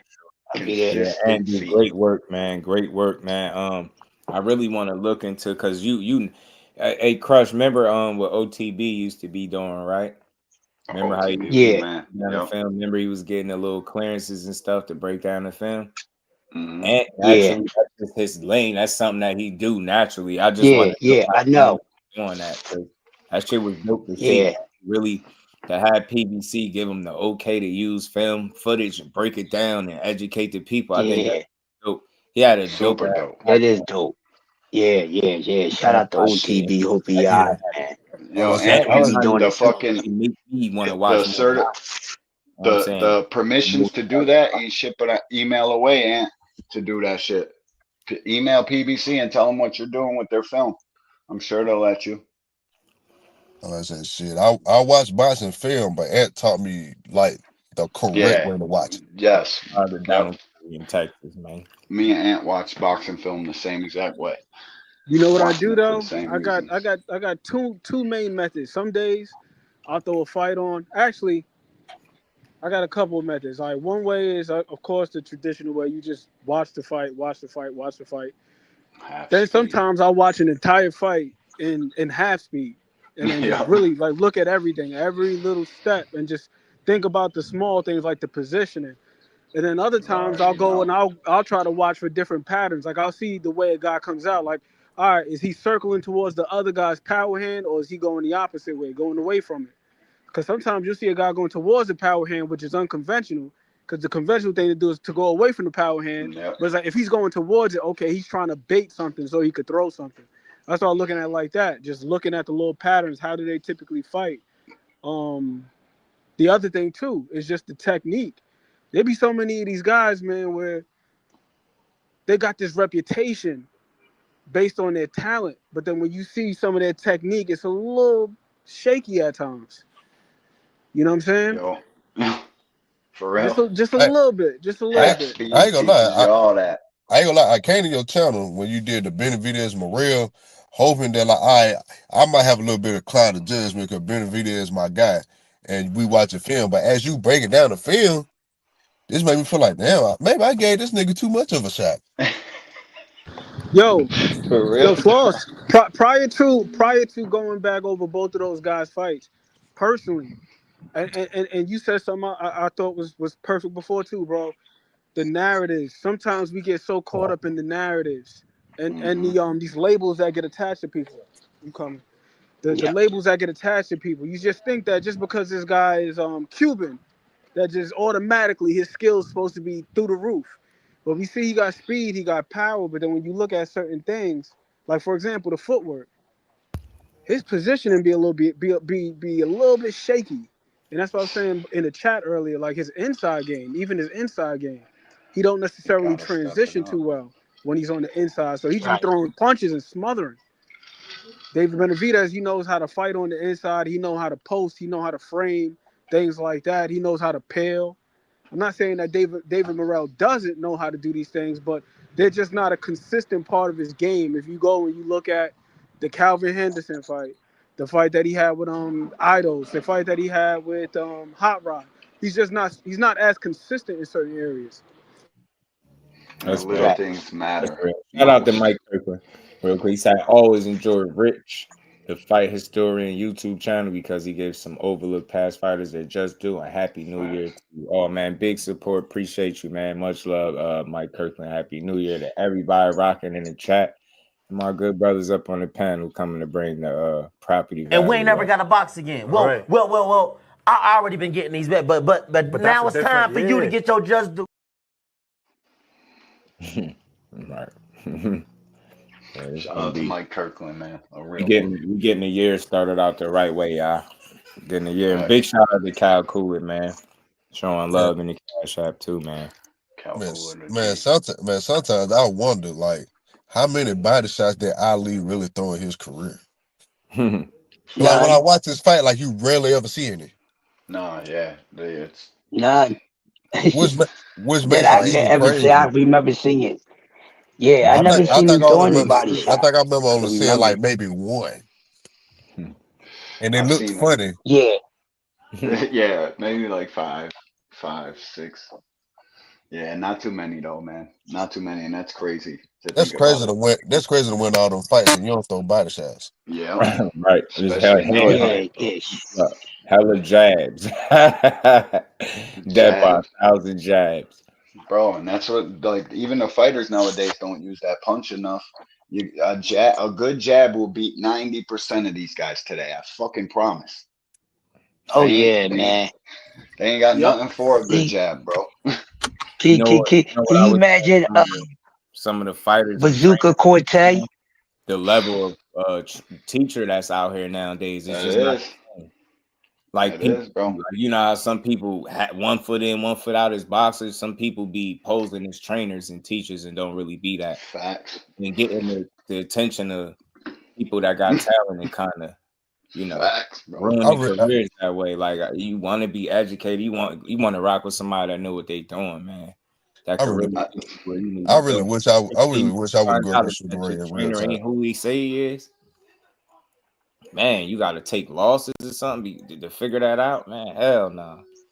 You should. I really know the sport. I love watching what's his name, Mustafa on Instagram when he be uploading. Yeah, Mustafa boxing. Man, bro, I could really watch dudes train fighters because you know he give a damn and you know he gonna drill and drill and drill. He gonna make sure you know what you are doing in there, how to handle yourself. Like that shit is important. A lot of people don't skip over a lot of the basics, man. There's no way you should be in boxing and you don't have a an educated jab and understand. No fucking way. Just simple shit, like simple shit. He gonna make sure you understand that type of shit, man. Yeah, I be checking him out, Just. Real. I be checking him out. That's why I knew you was talking about. Yeah. And good jab defense. That's the other part of it too. Good jab defense. You got some guys that don't really know how to defend a jab. Yeah, they can't get past it. Yeah, I ain't surprised because they barely throw one. Shit, how you get past one? Jab in the business, counter the best jab in the business. Yeah, that man, these jabs feel good, yo. They just, it's a good jab. take advantage of the flaw that exists with the way he been using it, right? Well, I think it's it's the still type damn of good jab. one. It's not even I try to stay nothing away else. from ranking. Oh, it's better than this one and that one. I just tell you what I see with it. Like where I think it's been a hell of a lesson for him. So I I think think Dev got a hell of a jab, man. And it He comes down to does. what you just said, though, Just. certain So now guys are gonna be. this is where the nuance comes in. It's not just a matter of just having a good jab, but when you got a good jab and the other guy knows you got a good jab, it's the variation. Like when you throw your jab, Right. are you feinting before you jab? How are you disrupting the timing so the guy can't time your Type of jab. Type of jab. Yeah, His the type of jab mid-range bow and arrow jab is what got him smoked out. No, but High-level even guys know that. yo, I was rewatching it the other night, D1 on the channel. Actually, last night they clipped my shit, but we went and we was watching it. We were all watching it together. When Dev threw that jab, he didn't throw the bow and arrow jab. When he first got close to that first left hook, that was just good His timing hand was by at home Ryan, too. and it was good placement, man. Coach Eddie said something that was like real profound to me, man. And it kind of reminded me of life, you know. Like sometimes you could be doing everything right and still fucking get hit. Like it's still, it's you can have your hands up and still get hit. Like it happens. It happens. Right. Like Dev had his right hand up. Ryan just timed it. It was more from positioning Placed though. it. It's how far out he was throwing that jab. There was too much distance in between you and him to be throwing that type of jab at that time of the fight, and that's how we got timed. Ryan was waiting for that shit, like praying for it to happen. Right. Throw that punk ass mid range jab, and I'm gonna come right around it. He was waiting for that shit. Like that's what Devin does, and that's what Ryan does. He counters the jab with that fucking hook. He had the speed. Styles make fights, and man. power. That's what that is between him and Ryan. Ryan beat him 10 out of 10 times, and I'm certain of it. I don't care what game plan that kid got, because now you got to deal with a confident Ryan Garcia. Now you got to deal with a guy who knows he got you once, and that changes everything. Confidence is key in this fucking game. You got to be the most confident man in the world, and if you're not, you're second guessing. Same shit gonna happen. So Well, I the think you should confidence stay away comes from from that the one. repetition, man. It does. You gotta get that It work does. in. You gotta get that work in because you gotta be able to trust that. I think that I actually think that Devin can beat Ryan, and here's why I feel like he can beat him. Well, for one, they gotta take the right hand into account, because the one thing I noticed about Devin is he's good at slipping the left hand, but he gets caught with a lot of right hands because he don't slip the other way. He almost exclusively slips to his right. He exit out the same way every time. Exit out the same way to his right side every time. So it's like him exiting out to his right, that right hand is chopping down on him. And if you go look at the end of the fight, the whole left side of his grill was protruding. His jaw looked like it was broke because he was eating right hands. The right hand did more damage than the left hook. Yeah, the left hook sat him down, but the right hand is what had him looking like Tommy Hearns and Martin. Yeah, got him lumped up. For real. That straight right ain't no joke neither, bro. I can't remember for 4 months, man. He said Jusdueboxing in the chat. Happy New Year, fam. Appreciate you supporting this grind, man. As we just trying to close the year out on a good note, nice little calm boxing bill for the people, man. And we ain't never got a box again. Well. I already been getting these back, but now it's time for you to get your Just Do.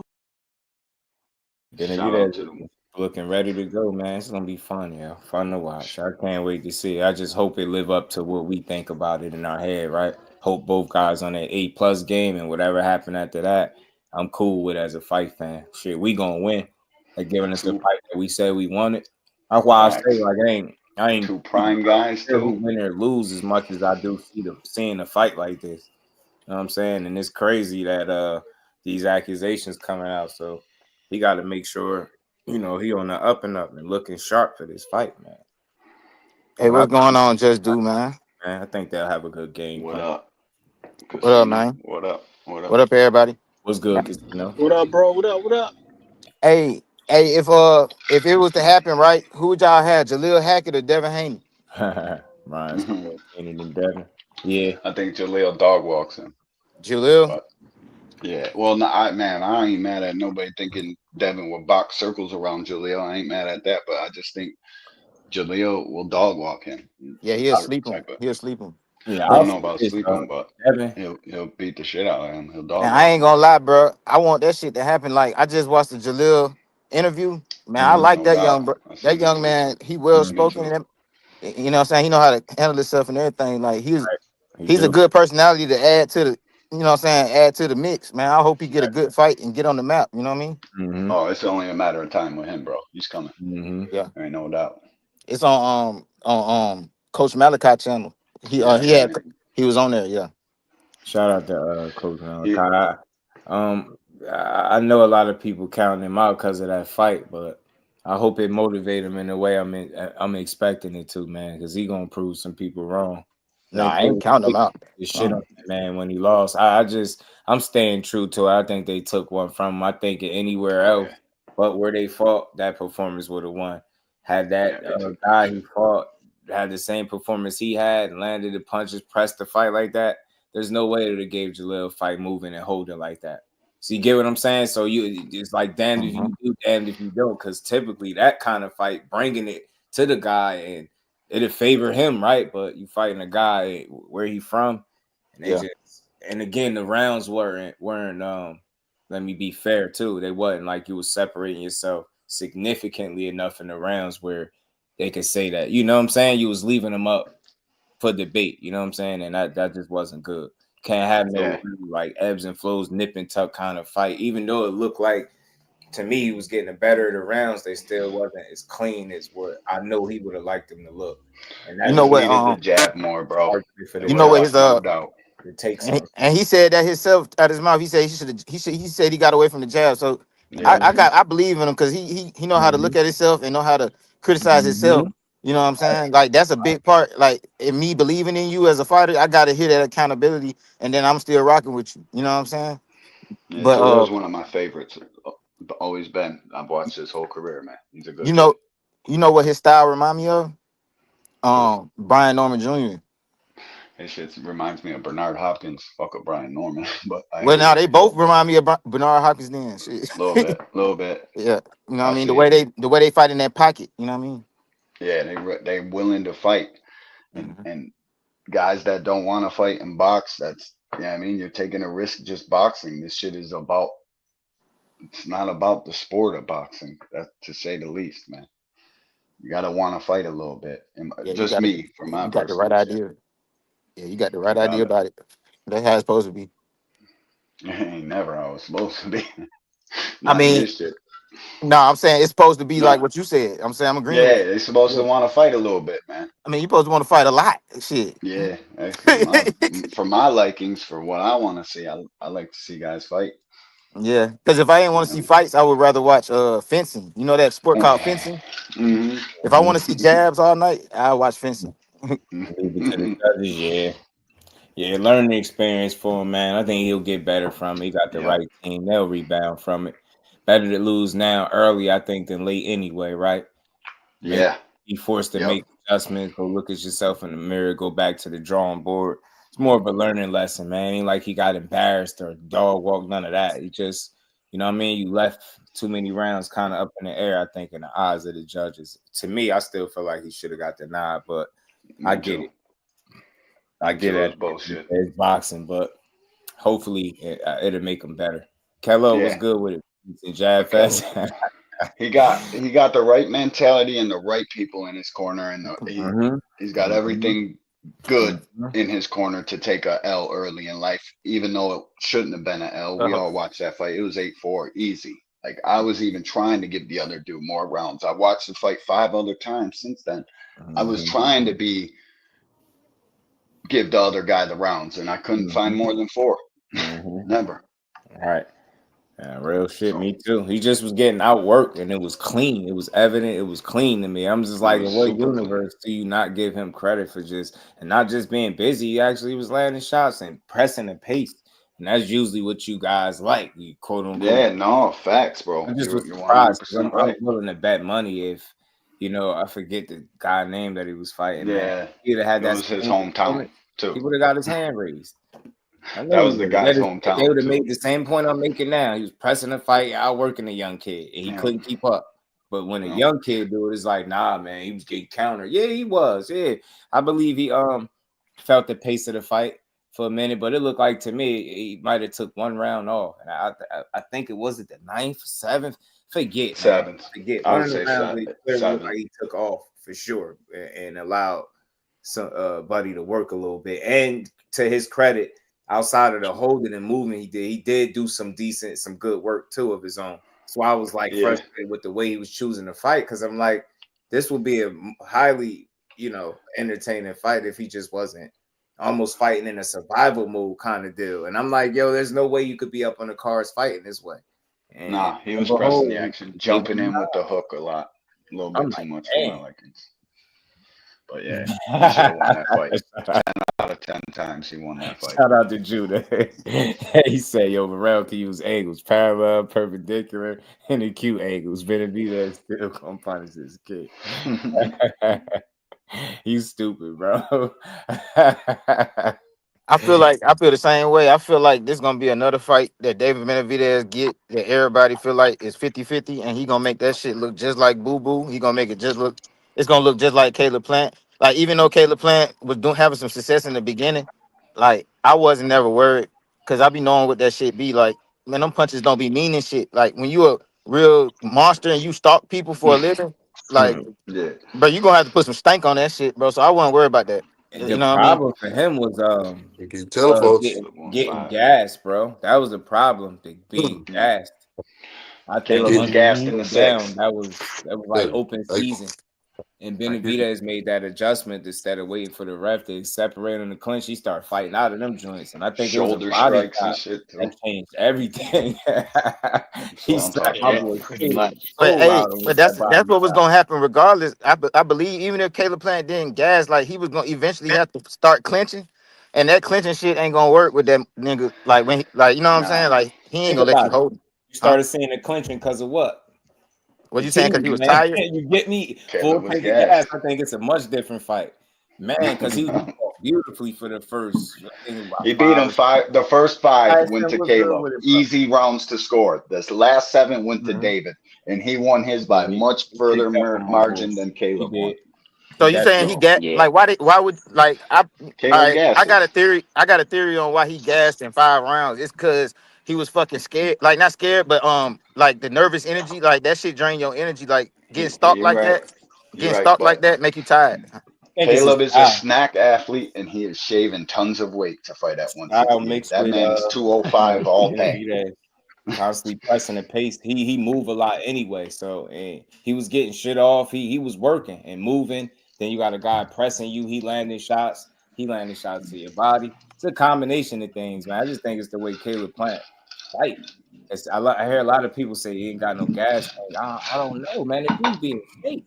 And I know he work hard, so I don't know. That's what I'm saying. I think it's the mental. I think everything that gas him out is mental, because it's like, you hitting this man, you moving, and you ain't hurting him. It's like, that shit get exhausting. Like, the dude not stop it coming. Like, you know what I mean? Right. That's what I'm saying. That mental pressure. I do think part of it mental though, because that boy Caleb Plant work his ass off. Yeah, that was. I agree with what you said. When you got a dude that's pressuring you like that over top of you, you got to throw punches to get him off you, and then you can relax. But you're working at a rate that you're not comfortable at, and then you start to burn. You start to burn faster. So I can agree with that. And he was outboxing the shit out of him in the first 5 rounds. It's a big fight. No, it could be a little nervous. Absolute, bro. It'd be cool. What Bremen was telling him in the corner, you got to breathe, because the one thing about breathing is it regulates your parasympathetic nervous system. And and I'm a big fan of Caleb Plant too. Like, I like how Caleb Plant rock. That's just what I see. And that body shot, you can't forget about that. My man didn't just gas; he got his gas tank siphoned, man. Got hit with a hell of a body shot. Yeah, ain't gonna lie. Like body work and like the anxiety of knowing this shit gonna happen all 12 rounds. That's the word. Shit that I'm throwing at him ain't like, it's not deterring him at all. Yeah, that's the word right there. Anxiety. That's the word I was looking for. That's the word. As far as the PED allegations, right? I got a different perspective. I feel like Benavidez is putting that out to kind of like muddy the waters a little bit, because you can't be kicking out allegations and your strength coach is fucking Memo Heredia. You know what I mean? Like, you can't be talking about you know, what somebody else didn't do when your fucking peoples was indicted. Like, come on. Mm-hmm. Like I Yeah, what you remember, we make of all all remember. these like the Real these shit, fighters, bro. what a couple fighters coming out because you did. I think you interviewed one of them too. No, it wasn't me, it was my correspondent, but yeah. Nah, shout out to him. Y'all working, great work. But yeah, he, you know, Cena, and then you know, you got Kalvin Henderson come out. And I'm thinking mind games for real. That's what I think it is. Yeah, it's gonna get they pissing Morrell off so much with this shit that he gonna get his ass whooped more because he gonna be no, for real. No, it's gonna fuck his game plan up. It's gonna fuck up his game plan. He gonna really want to hurt him. He gonna be like, bro, I'm gonna get this nigga, dog, and then he gonna get his ass slept. I think he's smarter than that. I ain't picking him to win, but I think he's smarter than that. They trying to hold Morrell accountable for Minnesota's State Athletic Commission's practices. Yeah, that don't got nothing to do with him. Like he didn't create them rules. So if they don't test, then they don't test. Don't take the fight. You should do your homework. Right. I'm just not throwing that. But I'm saying you don't think you don't think it's nothing to the fact. My bad. I ain't mean. Go ahead. My bad. No, I'm just not gonna throw that jacket on him, and he ain't never popped hot before. I'm just looking at it like I don't see why David Benavidez like that wasn't. I don't think that was cap that the nigga was taking forever to try to sign up for drug testing. I don't think that's cap. Because they didn't act like that was cap. They acted like that shit was the truth. Them niggas got mad as a motherfucker.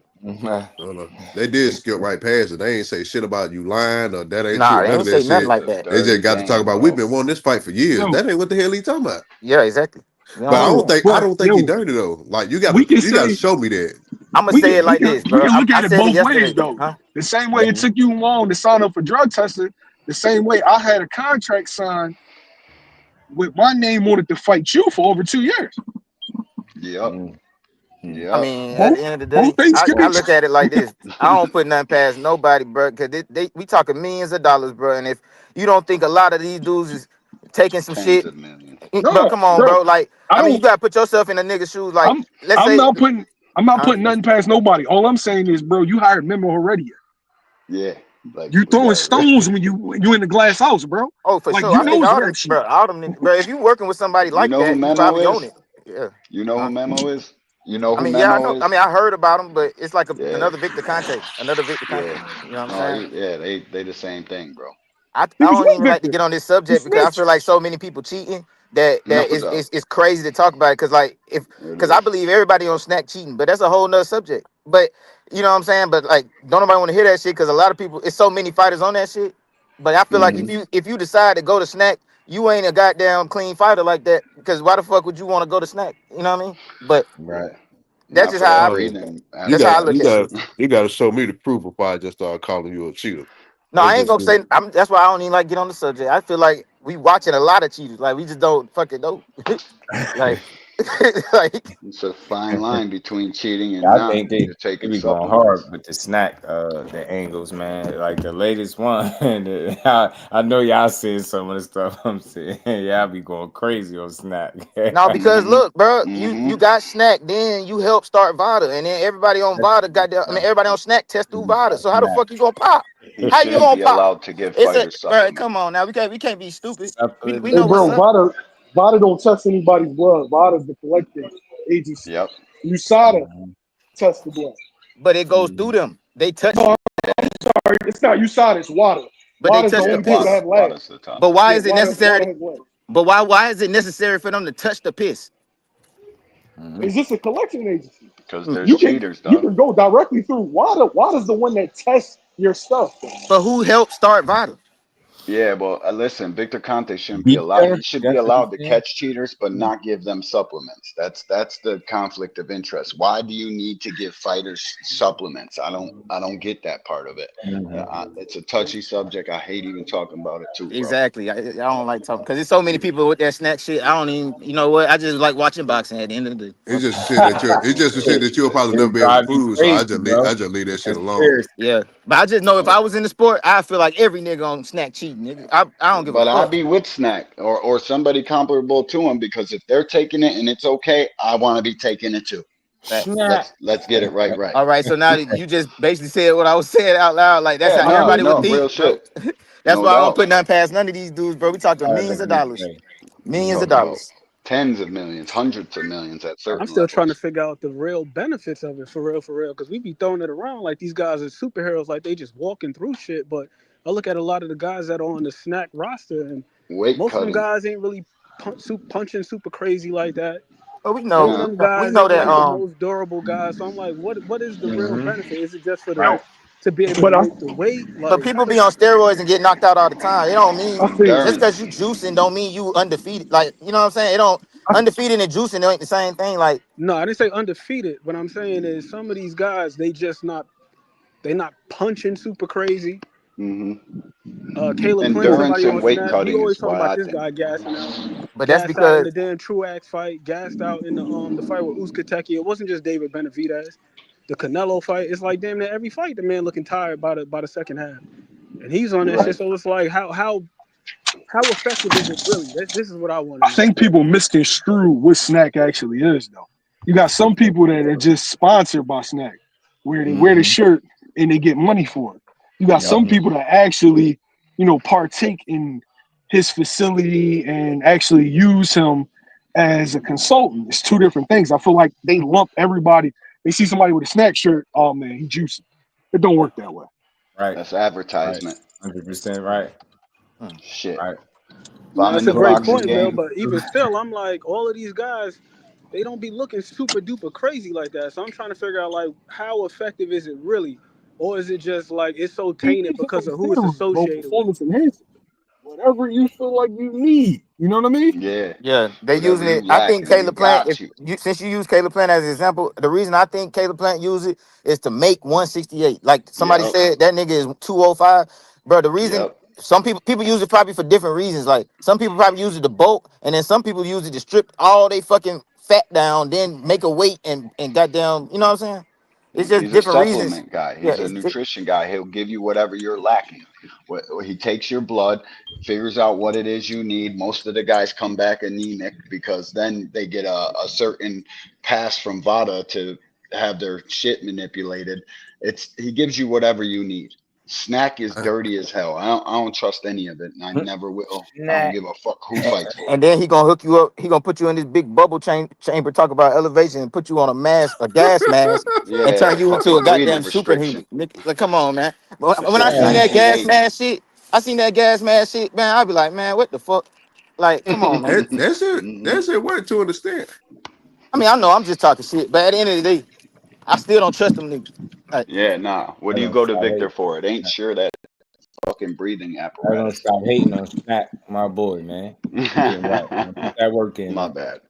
nah, I ain't hating, My bro, bad. because We I all need to go understand. to Just like snack. somebody else said, it was like shit. If everybody else doing it, I do. I don't blame none of them niggas, bro. I'm going to get it. Like, Putting I that don't blame work none of them in. niggas, bro, but I believe that a lot of them niggas got to do that shit, bro. Like, to make the millions. You gonna make the millions, bro.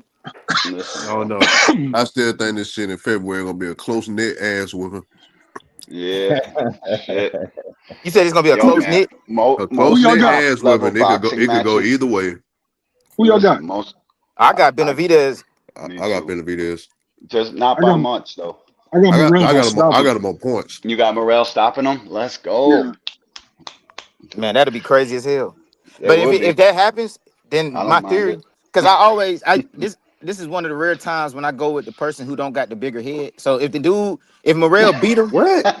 nah, for real, like I be going like, the bro, I the be into PEDs genetics be and shit, bro. pumping I you be to into stuff. genetics, dog. I be into Yo, that shit like nah, matters, for real, dog. bro. He said I if mean, the because man you ain't got to got that think, bro. Marvin If you think Hagler about old cranium. school boxing, bro. If you think about old school boxing, when they used to do the tail of the tape, it used to be way more information on that motherfucker. You know what Way I'm saying? more. They used to have the chest width, hand size, all that shit. So I still look at that kind of shit, bro. I'm looking at niggas' Genetics heads. matter, Weights and bro. I'm everything. looking Yep. at their necks. I'm looking at all that shit, bro. All of it. I'm looking at all that shit, bro. My boy said I picked the David got a nigga small I ass picked head. the Hey, nigga hey. that got the biggest What's head. good? Ernest, my guy, was good with it, man. Shit, that mean I should have been a boxer then, cause my head big as fuck. Yeah, you probably got a Yeah. chin. You got a chin built in.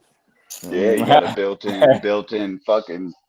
Shit, if you got a I big can head and reach a big neck, punches, bro. you got a better chin than a lot of niggas. You know what I mean? Shit, ain't nobody touching Canelo. Then that dude's head is humongous And you and see his Yeah, his neck's even chin, bigger. like it I'm sounds Shit. crazy telling when I you, say brother. that shit, but that shit, if you really sit back and think about what I just said, you be No like, damn, there's doubt. some truth to that shit. No, there is, never. Marvin bro. Hagler. Genetics matter. Bone size, bone density, All sorts of shit matter. And that's another thing too. Most people with small heads and small necks are pure boxers. Mm-hmm. This motherfucker started boxing at the Fossil Factory. Yo, we get down to the root cause of this shit. Facts. Down to the get down. Yeah, I ain't never thought about it like that. Oh, he ain't shit. Yeah. Nah, that shit matters though. Hand That's size, why when a pure boxer step out of their comfort zone, they usually get slept or get beat the fuck up. And then everybody be like, why you goddamn change your game plan? Because you know what I mean, he was listening to the fans. But if you listen to your anatomy, if you listen to your genetics, you know how to box. Real shit, bro. Twitter is so loud. They just bro, talking mad shit. Bro, Twitter be loud and wrong, bro. Loud and wrong as shit. Max for your body is tested how much oxygen you can process or exercise. All right, man. I just think if it had a different name attached to it, I think when people think of snack, they think what's the guy that Falco. Yeah, Victor Conte. Yeah, if I guess if it was a different person, you know, connected. Yeah, it should be a different. Have any of y'all ever tried it before? Yeah, bro. I got zinc, magnesium right in my cupboard. I take it every day. Yeah, I like it. Me too. This shit works, bro. Oh, that's why everybody's taking up for y'all niggas on it. Nah, bro. I ain't taking it. I'm a advocate against it. I promise. I don't like Victor Conte, bro. He shouldn't be allowed nowhere near a motherfucking fighter. No, and he ain't allowed nowhere near any other athlete anywhere. Send me some of that snap. Yo, you can order it, bro. Yo, just do. Yeah. Hit him up on Twitter. He'll send you something. I tried it out because instead of me being critical and me being ignorant to it, I'm going to see what it is. Okay, let me try it out. Let me see if it works. Now, you got to go to the lab with him, bro. That's not the same snack. Wait, bro. Wait. What I'm saying is he didn't put in the clear. You know what I'm saying? I ain't getting no clear with it. Yeah. Y'all know what I'm talking about. You gotta be in to get the clear, bro. I wanted to try out the actual product of what he's actually selling. And it's a good product. But that's the cover though. Like they send you the real product, you know what I'm saying? But when you're a real fighter, bro, he take you to that lab, he hook you up to that breathing machine, he run your blood, see what you lacking. He ain't do that. That joint ain't even nothing. They take your blood, they ain't even really doing those exercises in there. That's just for advertisement. Ain't no fucking boxer from this century putting on that mask talking about I'm breathing. Nah. They splicing him up. Everybody takes blood panels though. No like doubt. any nutrient, like yo, I don't think that fans realize how prevalent it's all right, so majority of us from the East Coast, right? It's not a thing here. Like still, it's not PED culture on the East Coast. And I think it's because we don't have the means nor the connect. Now, if you go to these warm weather places, I'm talking about like, yo, more regular people with money is on PEDs than athletes. It'll throw you the fuck off, yo. A lot of people that you see that on Instagram, you like, damn, he cut the fuck up, pause. No, real shit. They be on that shit. That's facts. I think it's the weather though, dog. If we had 8 months of nice weather and we're out on the beach all the fucking time, we'd be wanting to get cut up and ripped up. But instead, we gotta, like where I live, I gotta hibernate for 6 months a year. It's cold as a bitch. Well, I stay in the South and I stay my black ass in the house. I go to the gym, get my little workout on, come back to the crib, nigga. It's over with. No doubt. Yeah, right. We like our platters with extra gravy in the East Coast. No doubt. It's too hot. It'd be too hot out here, boy. You can't go outside. It's too cold. Like literally, your fucking hands will freeze off. Ain't no going outside today, especially in January. Man, it's raining like hell in Philly right now. Shit. If I stayed in a cold area, I'd save all my sick time for the winter time. I ain't gonna lie. Smart man. Every time it's a blizzard, nigga, I'm out. I got a cold. I got a migraine. Shit, bro. It snows two feet at once every time it snows in Buffalo, bro. I know y'all have watched Bills games. That joint was snowed out. They go down on them Bills games for sure. You got fans like shoveling out their seats. That's just crazy. Bro. That's wild, and really sitting through a whole game. Yeah, and then people don't even give a fuck. Yo, they're for going real. there no matter what. Am I the only dude on the panel that likes Dove? Dove? Yeah, you the only one. You the only one. Yeah, You the only one. Likes pretty Dove? much. You the only one. Period. That I just talking shit. But I don't know. Dove so, and I Nah, I fuck with do. Dove's men, man. I Do. mess Yo, with I Dove. like all of them. I like I all of them. like I feel Bill. like they all bring something Yeah. special to boxing. Man, Nah, I Bill don't feel got like They that. I do. don't feel like something special. You know what I'm saying? They They do. all bring something, but a not real something good special. fan. What I'm saying something special is they all bring their shit. Like Yeah. you know what I mean? Like you Different Shakur. style. Shakur's great at what he does. Dev is great at what he does. Tank's great at what he does. And I just want to see the fights. Right. Like Nah, I need to see this shit on. I need to see this shit Mhm. actually in the ring Mhm. because we can judge fights on paper, but Bruno Saraz told you, that's not Yeah. the right way. That's not the right way to do it. You still got to see the fight, right? Facts, bro. You gotta see Cause him. ain't nobody Yeah. predict that KO. I ain't trying to hear it. He That's snuffed who I it too. think will He win. parked it. Parked his ass, caught Parked him him. being lazy and made him pay for it. Play ding dong ditch. Damn. Smash. And the Sleeping. fact that he Kind of a sat on prize that fight. right I ain't hand. feeling, bro. Yo, that was crazy. It He reminds you, starched my man. boxing got the funniest way of reminding you. You think you know so much about this shit, but you got to pay attention because anything could fucking happen at any time, and it don't matter Right. who you are. Absolutely. These guys are throwing punches. and sometimes you can't. You like sometimes there's no way to even think that shit would happen. Like Nah, that situation, it ain't no way to predict that shit unless you Ki- just gambling like on some. You Yo, just got lucky with that guess. You know what I mean? killed a 7-leg parlay for me, bro. I was about to be up 28 hundo. Damn. Smack out Okay, cold. yeah. See, you a money man. That's why you look at anatomy and genetics. I get it. What? Yeah. No doubt. Yeah, when you No doubt. talking money, nigga, I'm looking at niggas' heads, backs, necks, Right. toenails. we Nigga, we got talking I about my get it, money. though. I get where you're going with it. Shout out to Remo. He just got Yo, a can channel you for imagine about how much you would have made if you bet on Bruno? Oh my God. Ooh, man. shit. You're killing.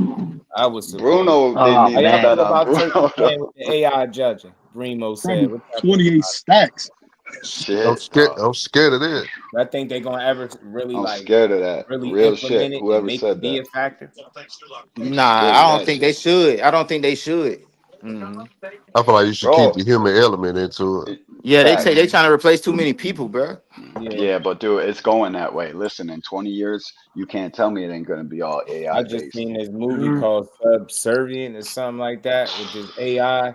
It got me tripping. So it's a no for me, dog. AI was It's a tripping in no. that I movie. ain't gonna lie. If it get like that, just know most of us won't be able to even afford to give a fuck what's going on with the sport. Yeah, Ain't gonna lie, Yo, I feel like that AI should have caused a lot of fighters to all fight the same way. Cause they're gonna try to yeah, master how that AI shit gonna yeah, think. nah, they can't. You it's gonna can't all go custom. to the amateur style. Because how can they judge ring Point. generalship? How can You they can't. judge like how hard a shot is? You Yeah. can't. They can't. Yeah. I got questions too. Like how do they score? How does AI score as opposed Yeah, to like how what? Ooh, that was a efficient? hard shot. Honestly, that makes it easier to fix fights. I think It so Because too. you does. could Zoom you right Yeah, could that's on what I change the think. shot. algorithm ahead of the fight based off Mm-hmm. like, Yeah. okay, we got Canelo fighting, so now we're not judging by like we're not judging by like punch rate. We're judging by Mm-hmm. how hard the punches are. You know Mm-hmm. what I Yeah. mean? Like, no, Mm-hmm. it's too much. Couple little buttons. It's too many holes. Too much room to Way rig, too too much much. room to Judgment rig the error. sport, man.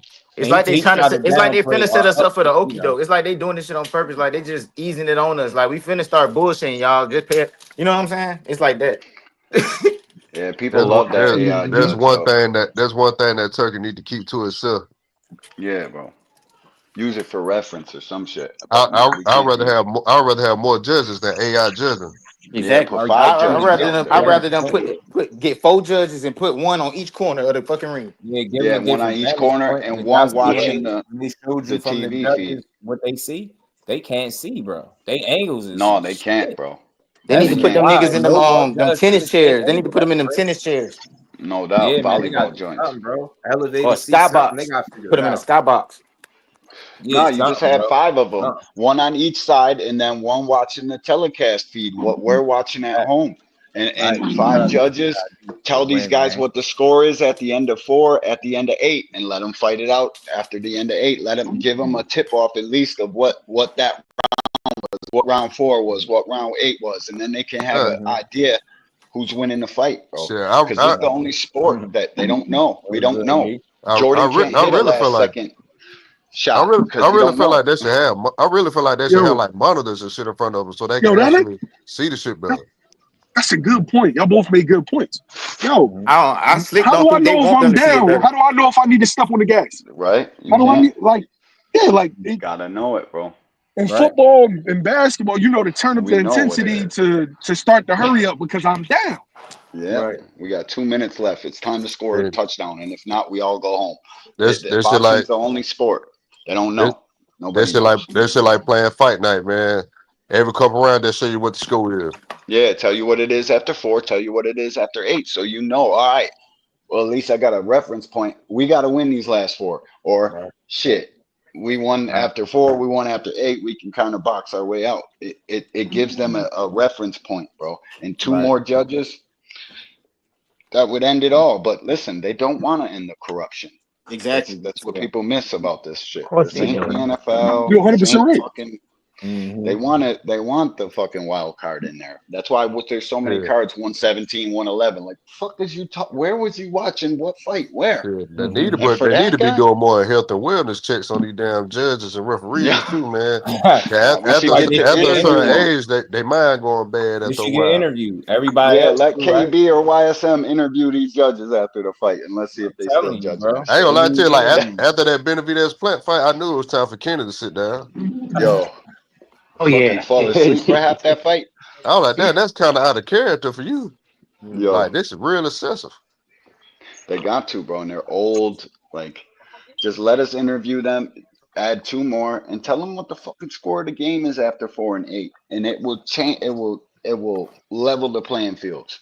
It can't be a judge at 117, 111 for a guy. I ain't gonna lie, Remo. I like the the idea of it not being able to be a draw. I hate draws. I ain't gonna hold. You talking about that overtime shit? A lot of money on. No, I was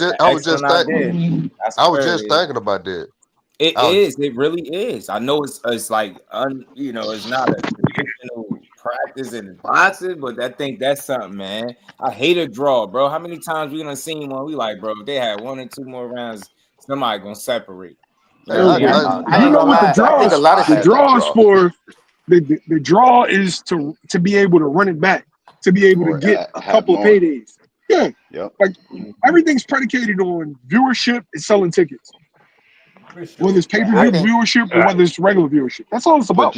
I think if we can get the sport, I know, but rounds would be perfect though. The reason boxing is always behind, we got to make more money. It's because there's not the built-in fan base like there is for these other major sports. It goes based on popularity of per fighter. So they need to have fights where the money is going to come in, because it just doesn't come in from casual watchers and shit.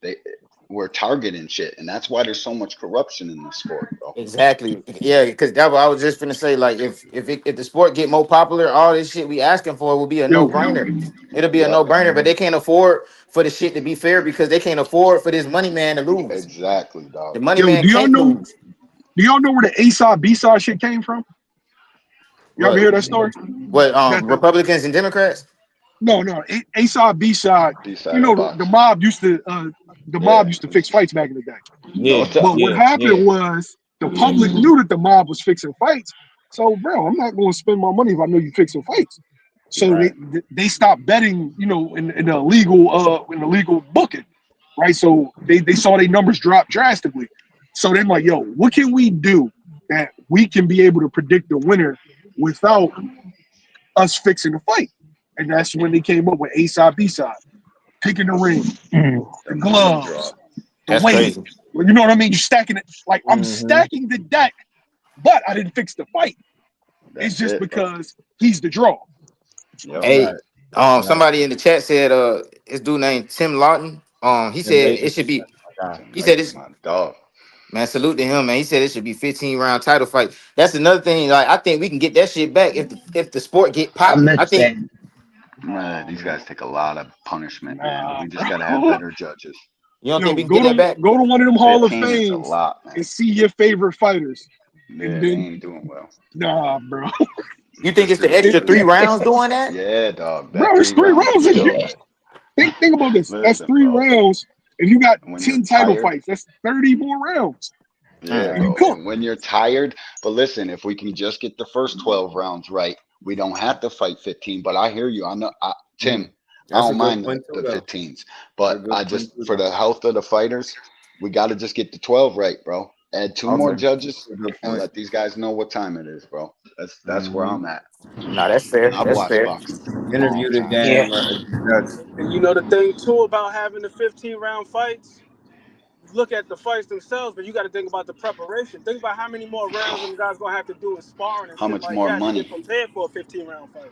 Costs a Yeah, lot of but The money. look, the preparation is women, shit, the crazy. women trying to do 12. So it's like I just I feel like, want the women to do 12, at least 10 threes. Let yeah. them fight, Like, bro. man, up the ante, back to fitting. But Nah, I'm for with real, you bro. though, Because dog. like I've been thinking I just about, want like, you know, a up fight the that made me think, draws. huh? Go ahead. My bad. Nah, My bad. it's my. I was just gonna say, it's a fight like the first fight I be thinking of when I be wanting 15 rounds, like that Errol Spence versus Sean Porter. Like if we could have got 15 rounds of that shit, like, bro, you know what I hmm mean? It's just certain fights that's like, bro, we need a little more of that shit. You know what I mean?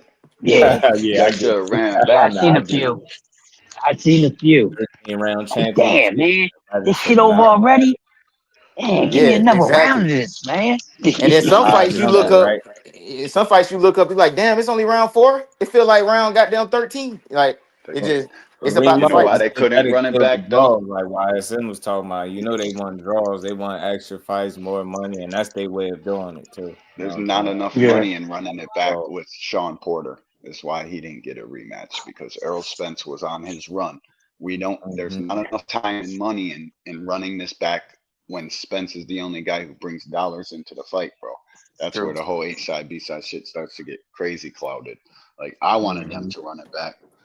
I don't care how much money Sean Porter brings into anything. I wanted to right. see that shit You again. hate that when they try to use that as a reason why a fight shouldn't be Facts. made, but man, Facts, bro. yeah. But that's why they ain't run it back because there ain't no money in a Sean Porter rematch. You probably would have made more money than the first one, but the money that these guys want and shit. Mm-hmm. You know what I mean? Now, I didn't want to see a Spence rematch, but I definitely wanted to see a Garcia and Thurman rematch. They the ones that won. Mm-hmm. No, I That was a want to good see one. Spence That was a and good fight. Sean again. Yeah. Yeah, we really ain't got enough trilogies in the last 10 years. Shit. I don't Nah, think we We we don't need get them don't, enough shits at bro. either. all. It's hard enough to get these motherfuckers in the ring one time. Like, Yeah. shit. You ain't lying. Yeah, that's Let true. alone a That's rematch the for problem trilogy. right there. Mm-hmm. Like And Pop said on Friday, they 55. Right. yo, but I'm gonna say this though. A lot of it is on us as fans. Mm. Here's the problem. You Yeah. got these fans that do take one loss. He been exposed. He a bum. Yeah. He this. He Yeah. that. It's Fucking like A. so you got guys that don't want to take chances because they're Yeah. gonna be on social media getting shitted on. Bro, I said this, It's man. real They in the should keep field, their bro. asses off of social Benavidez media. just got put What's on, wrong with you? for saying he got exposed in the fight that he won, bro. It's getting worse. YSM, you don't even got to lose Yo, no more or yo, struggle. You can you're drop right, a couple bro. rounds. Yeah, you see Benavidez, he got exposed Yo, against my Washington. How? bro, everything's exposed. My kid had a fight where he actually lost some rounds now. And now he not shit. Yeah, I'm It's the telling you, it's funniest shit crazy. ever. Blowing my mind, bro. Right. Real talk, Tim. Well, I They just gonna think get people are hit. They gonna bandwagoners get in hit at general. some point. Oh man, no, they praise these cats, man. They look at them like gods. I mean, deities, Then man. they It's the so then they We so problem. don't quick know that Top Rank going to the zone. man, They said that was cap.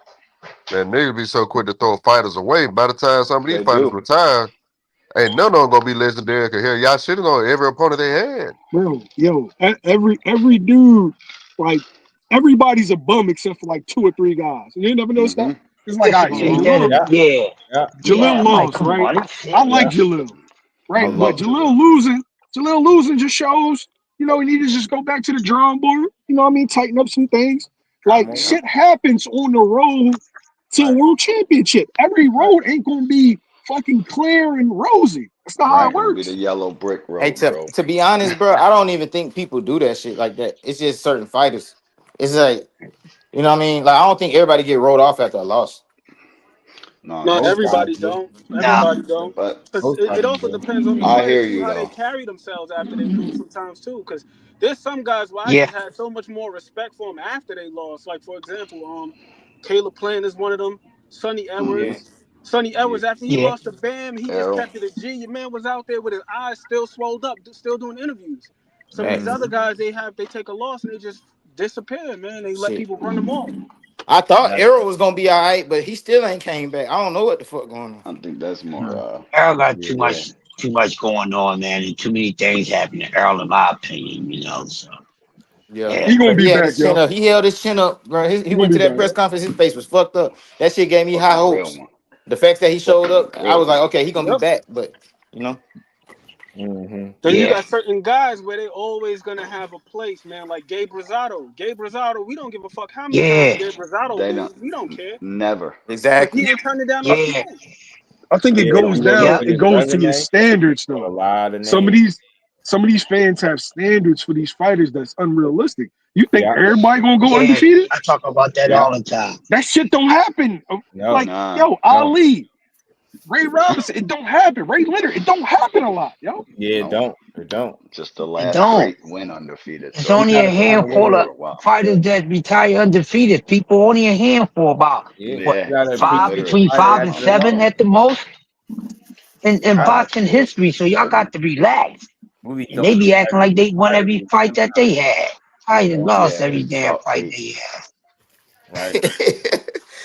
in the entirety of fighting. That's he why they People said don't they be gotta. understand. bashing. He said they gotta relax. That's funny as hell. I ain't I'm gonna They lie. telling do. you. Man, they gotta relax, bro. Seriously, too much Relax. going on, man. Yeah. They gotta relax. You gotta rock with the fighter after he lost, especially after they gave you a fight you asked for. Well, Like, bro, imagine what? Yeah. And people then you threw wonder away why their people favorite second football team over after a being L. selected. Shit don't even work like that, bro. And then it's Bad the night picking at and the I choosing. feel office. like you can bounce back after a loss as long as you got a family friendly style. But if you're a pure boxer, it's gonna be hard to bounce back. Mm-hmm. That's just You what it gotta have is. that Mamba I hear that. mentality too, man. Gotta Because don't have that nobody Mamba really want to see that. mentality. Like the general public don't give a fuck about that pure boxing shit. So you gotta win. Yeah. You gotta go beat somebody up. It's just too many People want good to see fighters that ass don't have kickings, that man. style, and I'd be damned if I push that shit, man. I love them all, man. Yeah, you gonna give me a knockout? Cool. You gonna outclass a dude for Yep. however many rounds? Show it to me. Let me see it. I think both are hard to do. To consistently, constantly knock guys out is not easy. Constantly be able to outthink and outclass guys every single fight, round and round and round is not easy. So I just gotta It's appreciate very rare. but I know what Casino's speaking to, in terms of ticket sales and getting attention. Yeah, people want to see you get your ass beat. They want to see that chunk of flesh be taken in real time. You're right though, bro. Pure Yeah. boxers, guys that don't have fan friendly styles, are gonna have a tougher time climb back to the top than a guy that fights and pushes the pace and got mad fans built in. So I hear Right. that. And then like you gonna be trying to find an opponent, Right. and they just gonna be like that. You just gonna all you gonna do is run. That's what they gonna say. You know what I mean? Mm-hmm. Shout out to And Jay. I don't be mad at niggas for saying that shit. I ain't gonna lie. Well, let's be real, bro. In the The middle of young that, black fighters guys have a ain't trying to get harder test than competition. any of them. No, for And certain. I'm a white dude telling you It's that. all the You time, saying D-boy. you said Yeah, the black fighters, win. Facts, bro. Yeah. like you Hell said, yeah, they got a bro. harder time of bouncing back. Yeah, bro. If you take a loss and try to get back, bro, it's way harder for a young black fighter, bro. I don't And think I'm a if you white had, dude I mean, I think telling you this. that might be true, but I feel like that's Fan because a lot of wise. the I feel like that's because a lot of the young black fighters fight like pure boxers. Like, Yeah. but I think it's only Got the a point. style, and that's like people call that an African American style. That's the problem. It ain't about being black. It's about you boring. I hear you. I Man, don't I'm know, telling man. you, bro, because Deontay Wilder, look how many chances he getting, bro.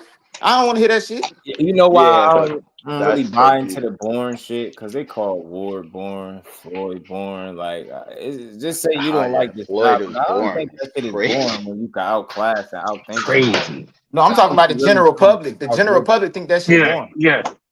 And if That's they what I'm give you talking about. The 3 minutes general public, knockout, the there's no general way I public cannot don't put know the boxer. shit about boxing. That's true, but they general public is why the ones who get real money. That's why the general public. I mean, look, I don't think Oh it's yeah, we cut get that. everybody to be no pay-per-view star anyway. Like, I hate when people make that Right. argument too. A lot of times, oh, he ain't selling this. Now you want some of these. A guy fighting on free TV is your friend. Oh That's yeah. for you. Like, you Oh get yeah. me. Like, everybody ain't gonna be on this pay-per-view platform, and I'm glad that it ain't like that, because it's already bad enough as it is. Some of these fights that we be having to pay for, so it's not cut. It's not in the cards for somebody to be that star. But some of these dudes are able to get them millions and touch them M's without being these pay-per-view stars. That shit is a mirage to me, man. And you count how many of those you got in the sport, you probably is run one hand, maybe. You don't Man, they gotta. be putting people on It's not pay-per-view built that for everybody to be that, but you can still make money in this sport, be successful without it. for You know what sure. I'm saying? You gotta be you in a sport where it's unforgiving. Fight your fight, bro. Don't go in the ring being nobody else. Thanks. Don't go in the ring trying to be nobody else. You try to, it's a delicate balance in trying to please people and stand within yourself. You gotta make sure you ain't putting yourself in detrimental situations trying to be appeasing to the fans. You gotta be smart with that shit. You don't want your whole world to come crashing down because you try to be somebody you're not. For me, I'm gonna always be able to respect you for being exactly who you are. Who you are as pure boxer, do that shit at the highest level, and I could appreciate it. If you a guy that can box and get guys up out of there, show me that shit. I want to see it. I just appreciate it all, but I understand what's gonna get the attention. You know what I mean? People want to see you get beat up. Thanks. Yeah. I think people want to be entertained, and it's not always just about the action, but also doing things with a certain flair. Because, like, for example, look at Pernell Whitaker. That dude was just an entertainer. Like, he was defensive. He make somebody miss, but he clown a little bit, play to the crowd a little bit. Some of these guys just be too straight up and down. Right. Yeah, for sure. So they're just not entertaining. It's not the fact that they're There's some defensive. guys, you want to see a guy taking some risks in a dangerous ass sport for sure. You don't want to just be, And everybody not gonna be a star at the end of the day. right. You know You're what I mean? not, but you just be you is what I ask, man, and do that shit at the highest level, and I'm cool. I'll sit back and enjoy it.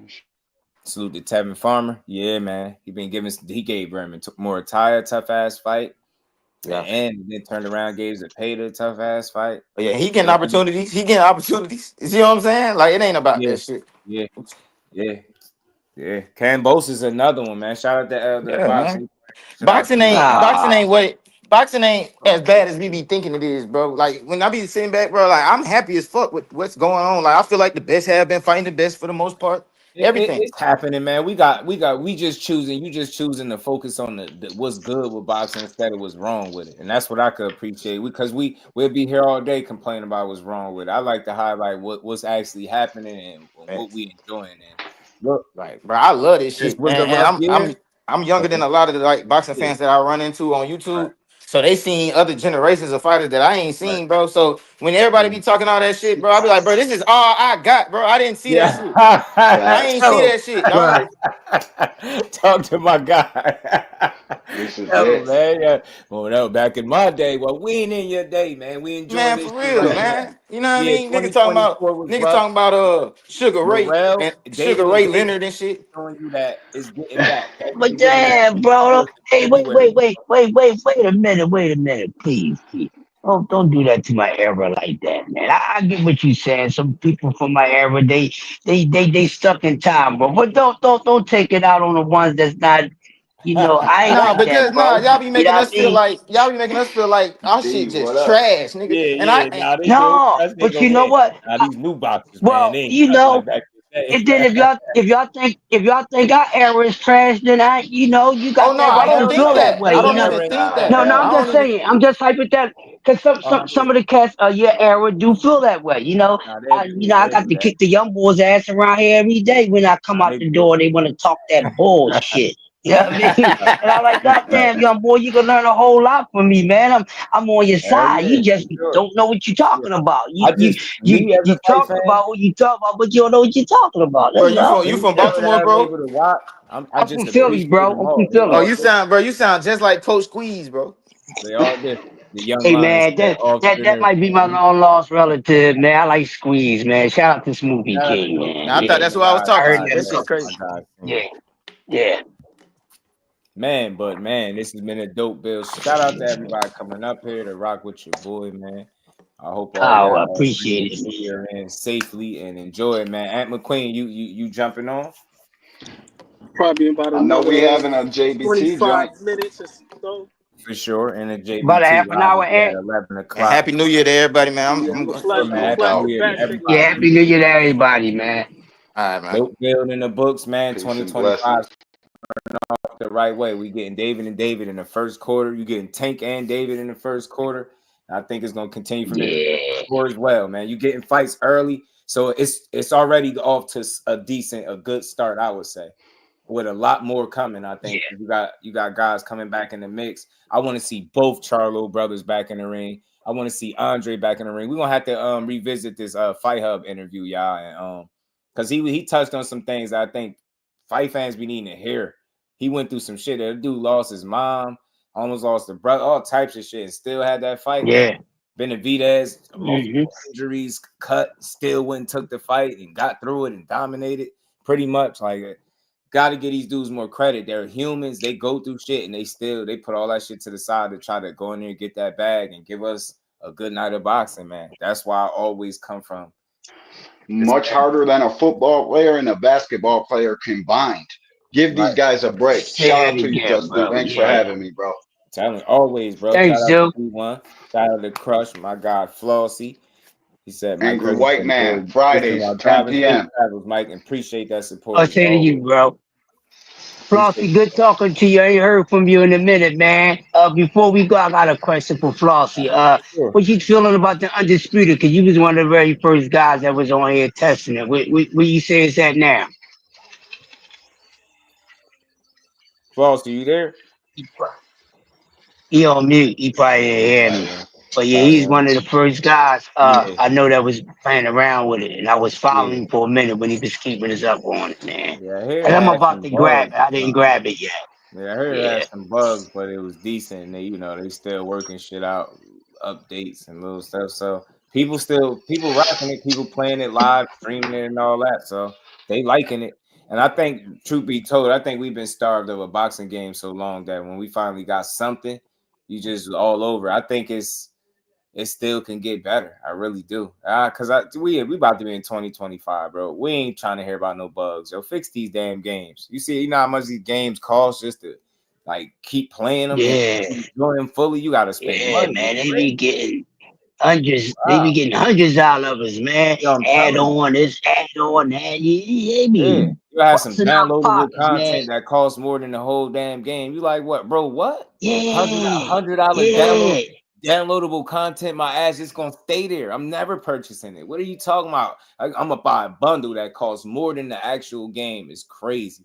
Man, I don't love it that much, man. I'm an old school gamer, and we ain't had to go through all that, man. Crazy, man, crazy. But again, man, much love to everybody, man. We did some overtime Peace out. today. Had another dope bill. Shout out to Crush, man. Shout out to my guy Flossie. Everybody rocking with your boy D1, Tim Layton, Mike Kirkland, Ernest, my guy. Let's Talk Fashion, and everybody that continues to support the grind, man. Y'all have a happy new year. Oh, this was Tim Tszyu's message, man. Tim Tszyu let y'all know that he a throwback fighter, man. Y'all got to put some respect on this man's name. He ain't duck no smoke, always ran to it, man. Shout out to Tim Tszyu. I just had to say that too before we got up out of here. But much love, D1, my guy, Tim Layton. The fan, see y'all over there at J Hardcore at 11. And we going to keep building, man. The grind don't stop. Another year, another build. We going to make boxing great again. So with that, we going to get up out of here, man. Peace to the fan.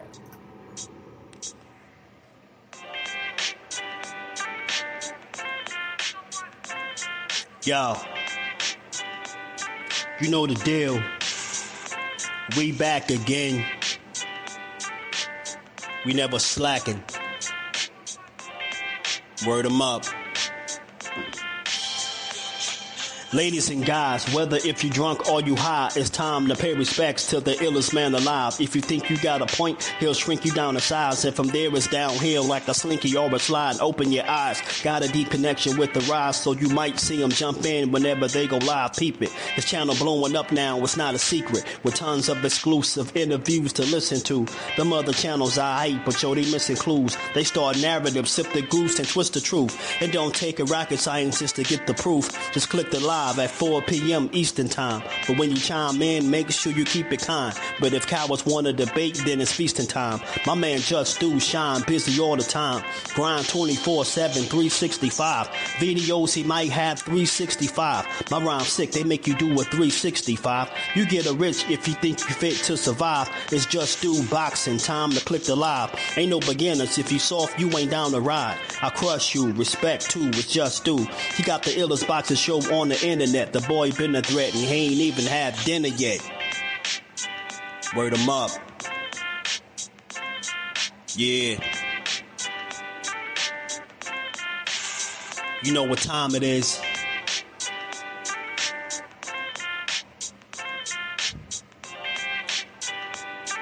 $4 p.m. Eastern. Click the link. In the building. Make sure y'all subscribe to Jusdueboxing, the best boxing talk on YouTube. Jusdueboxing in the building, 4 o'clock shorty, man. Y'all make sure y'all check him out. He's going to be live today at 4 o'clock, man. And he's going to be spewing some good stuff as he always do with an unbiased approach, man. He's probably the most unbiased channel on YouTube. What's going on? And one of my favorite channels, if y'all into that pugilistic perfection, if y'all into that boxing, that's that boy Jusdueboxing here on YouTube. Make sure y'all check out Jusdueboxing, the only unbiased boxing channel on YouTube.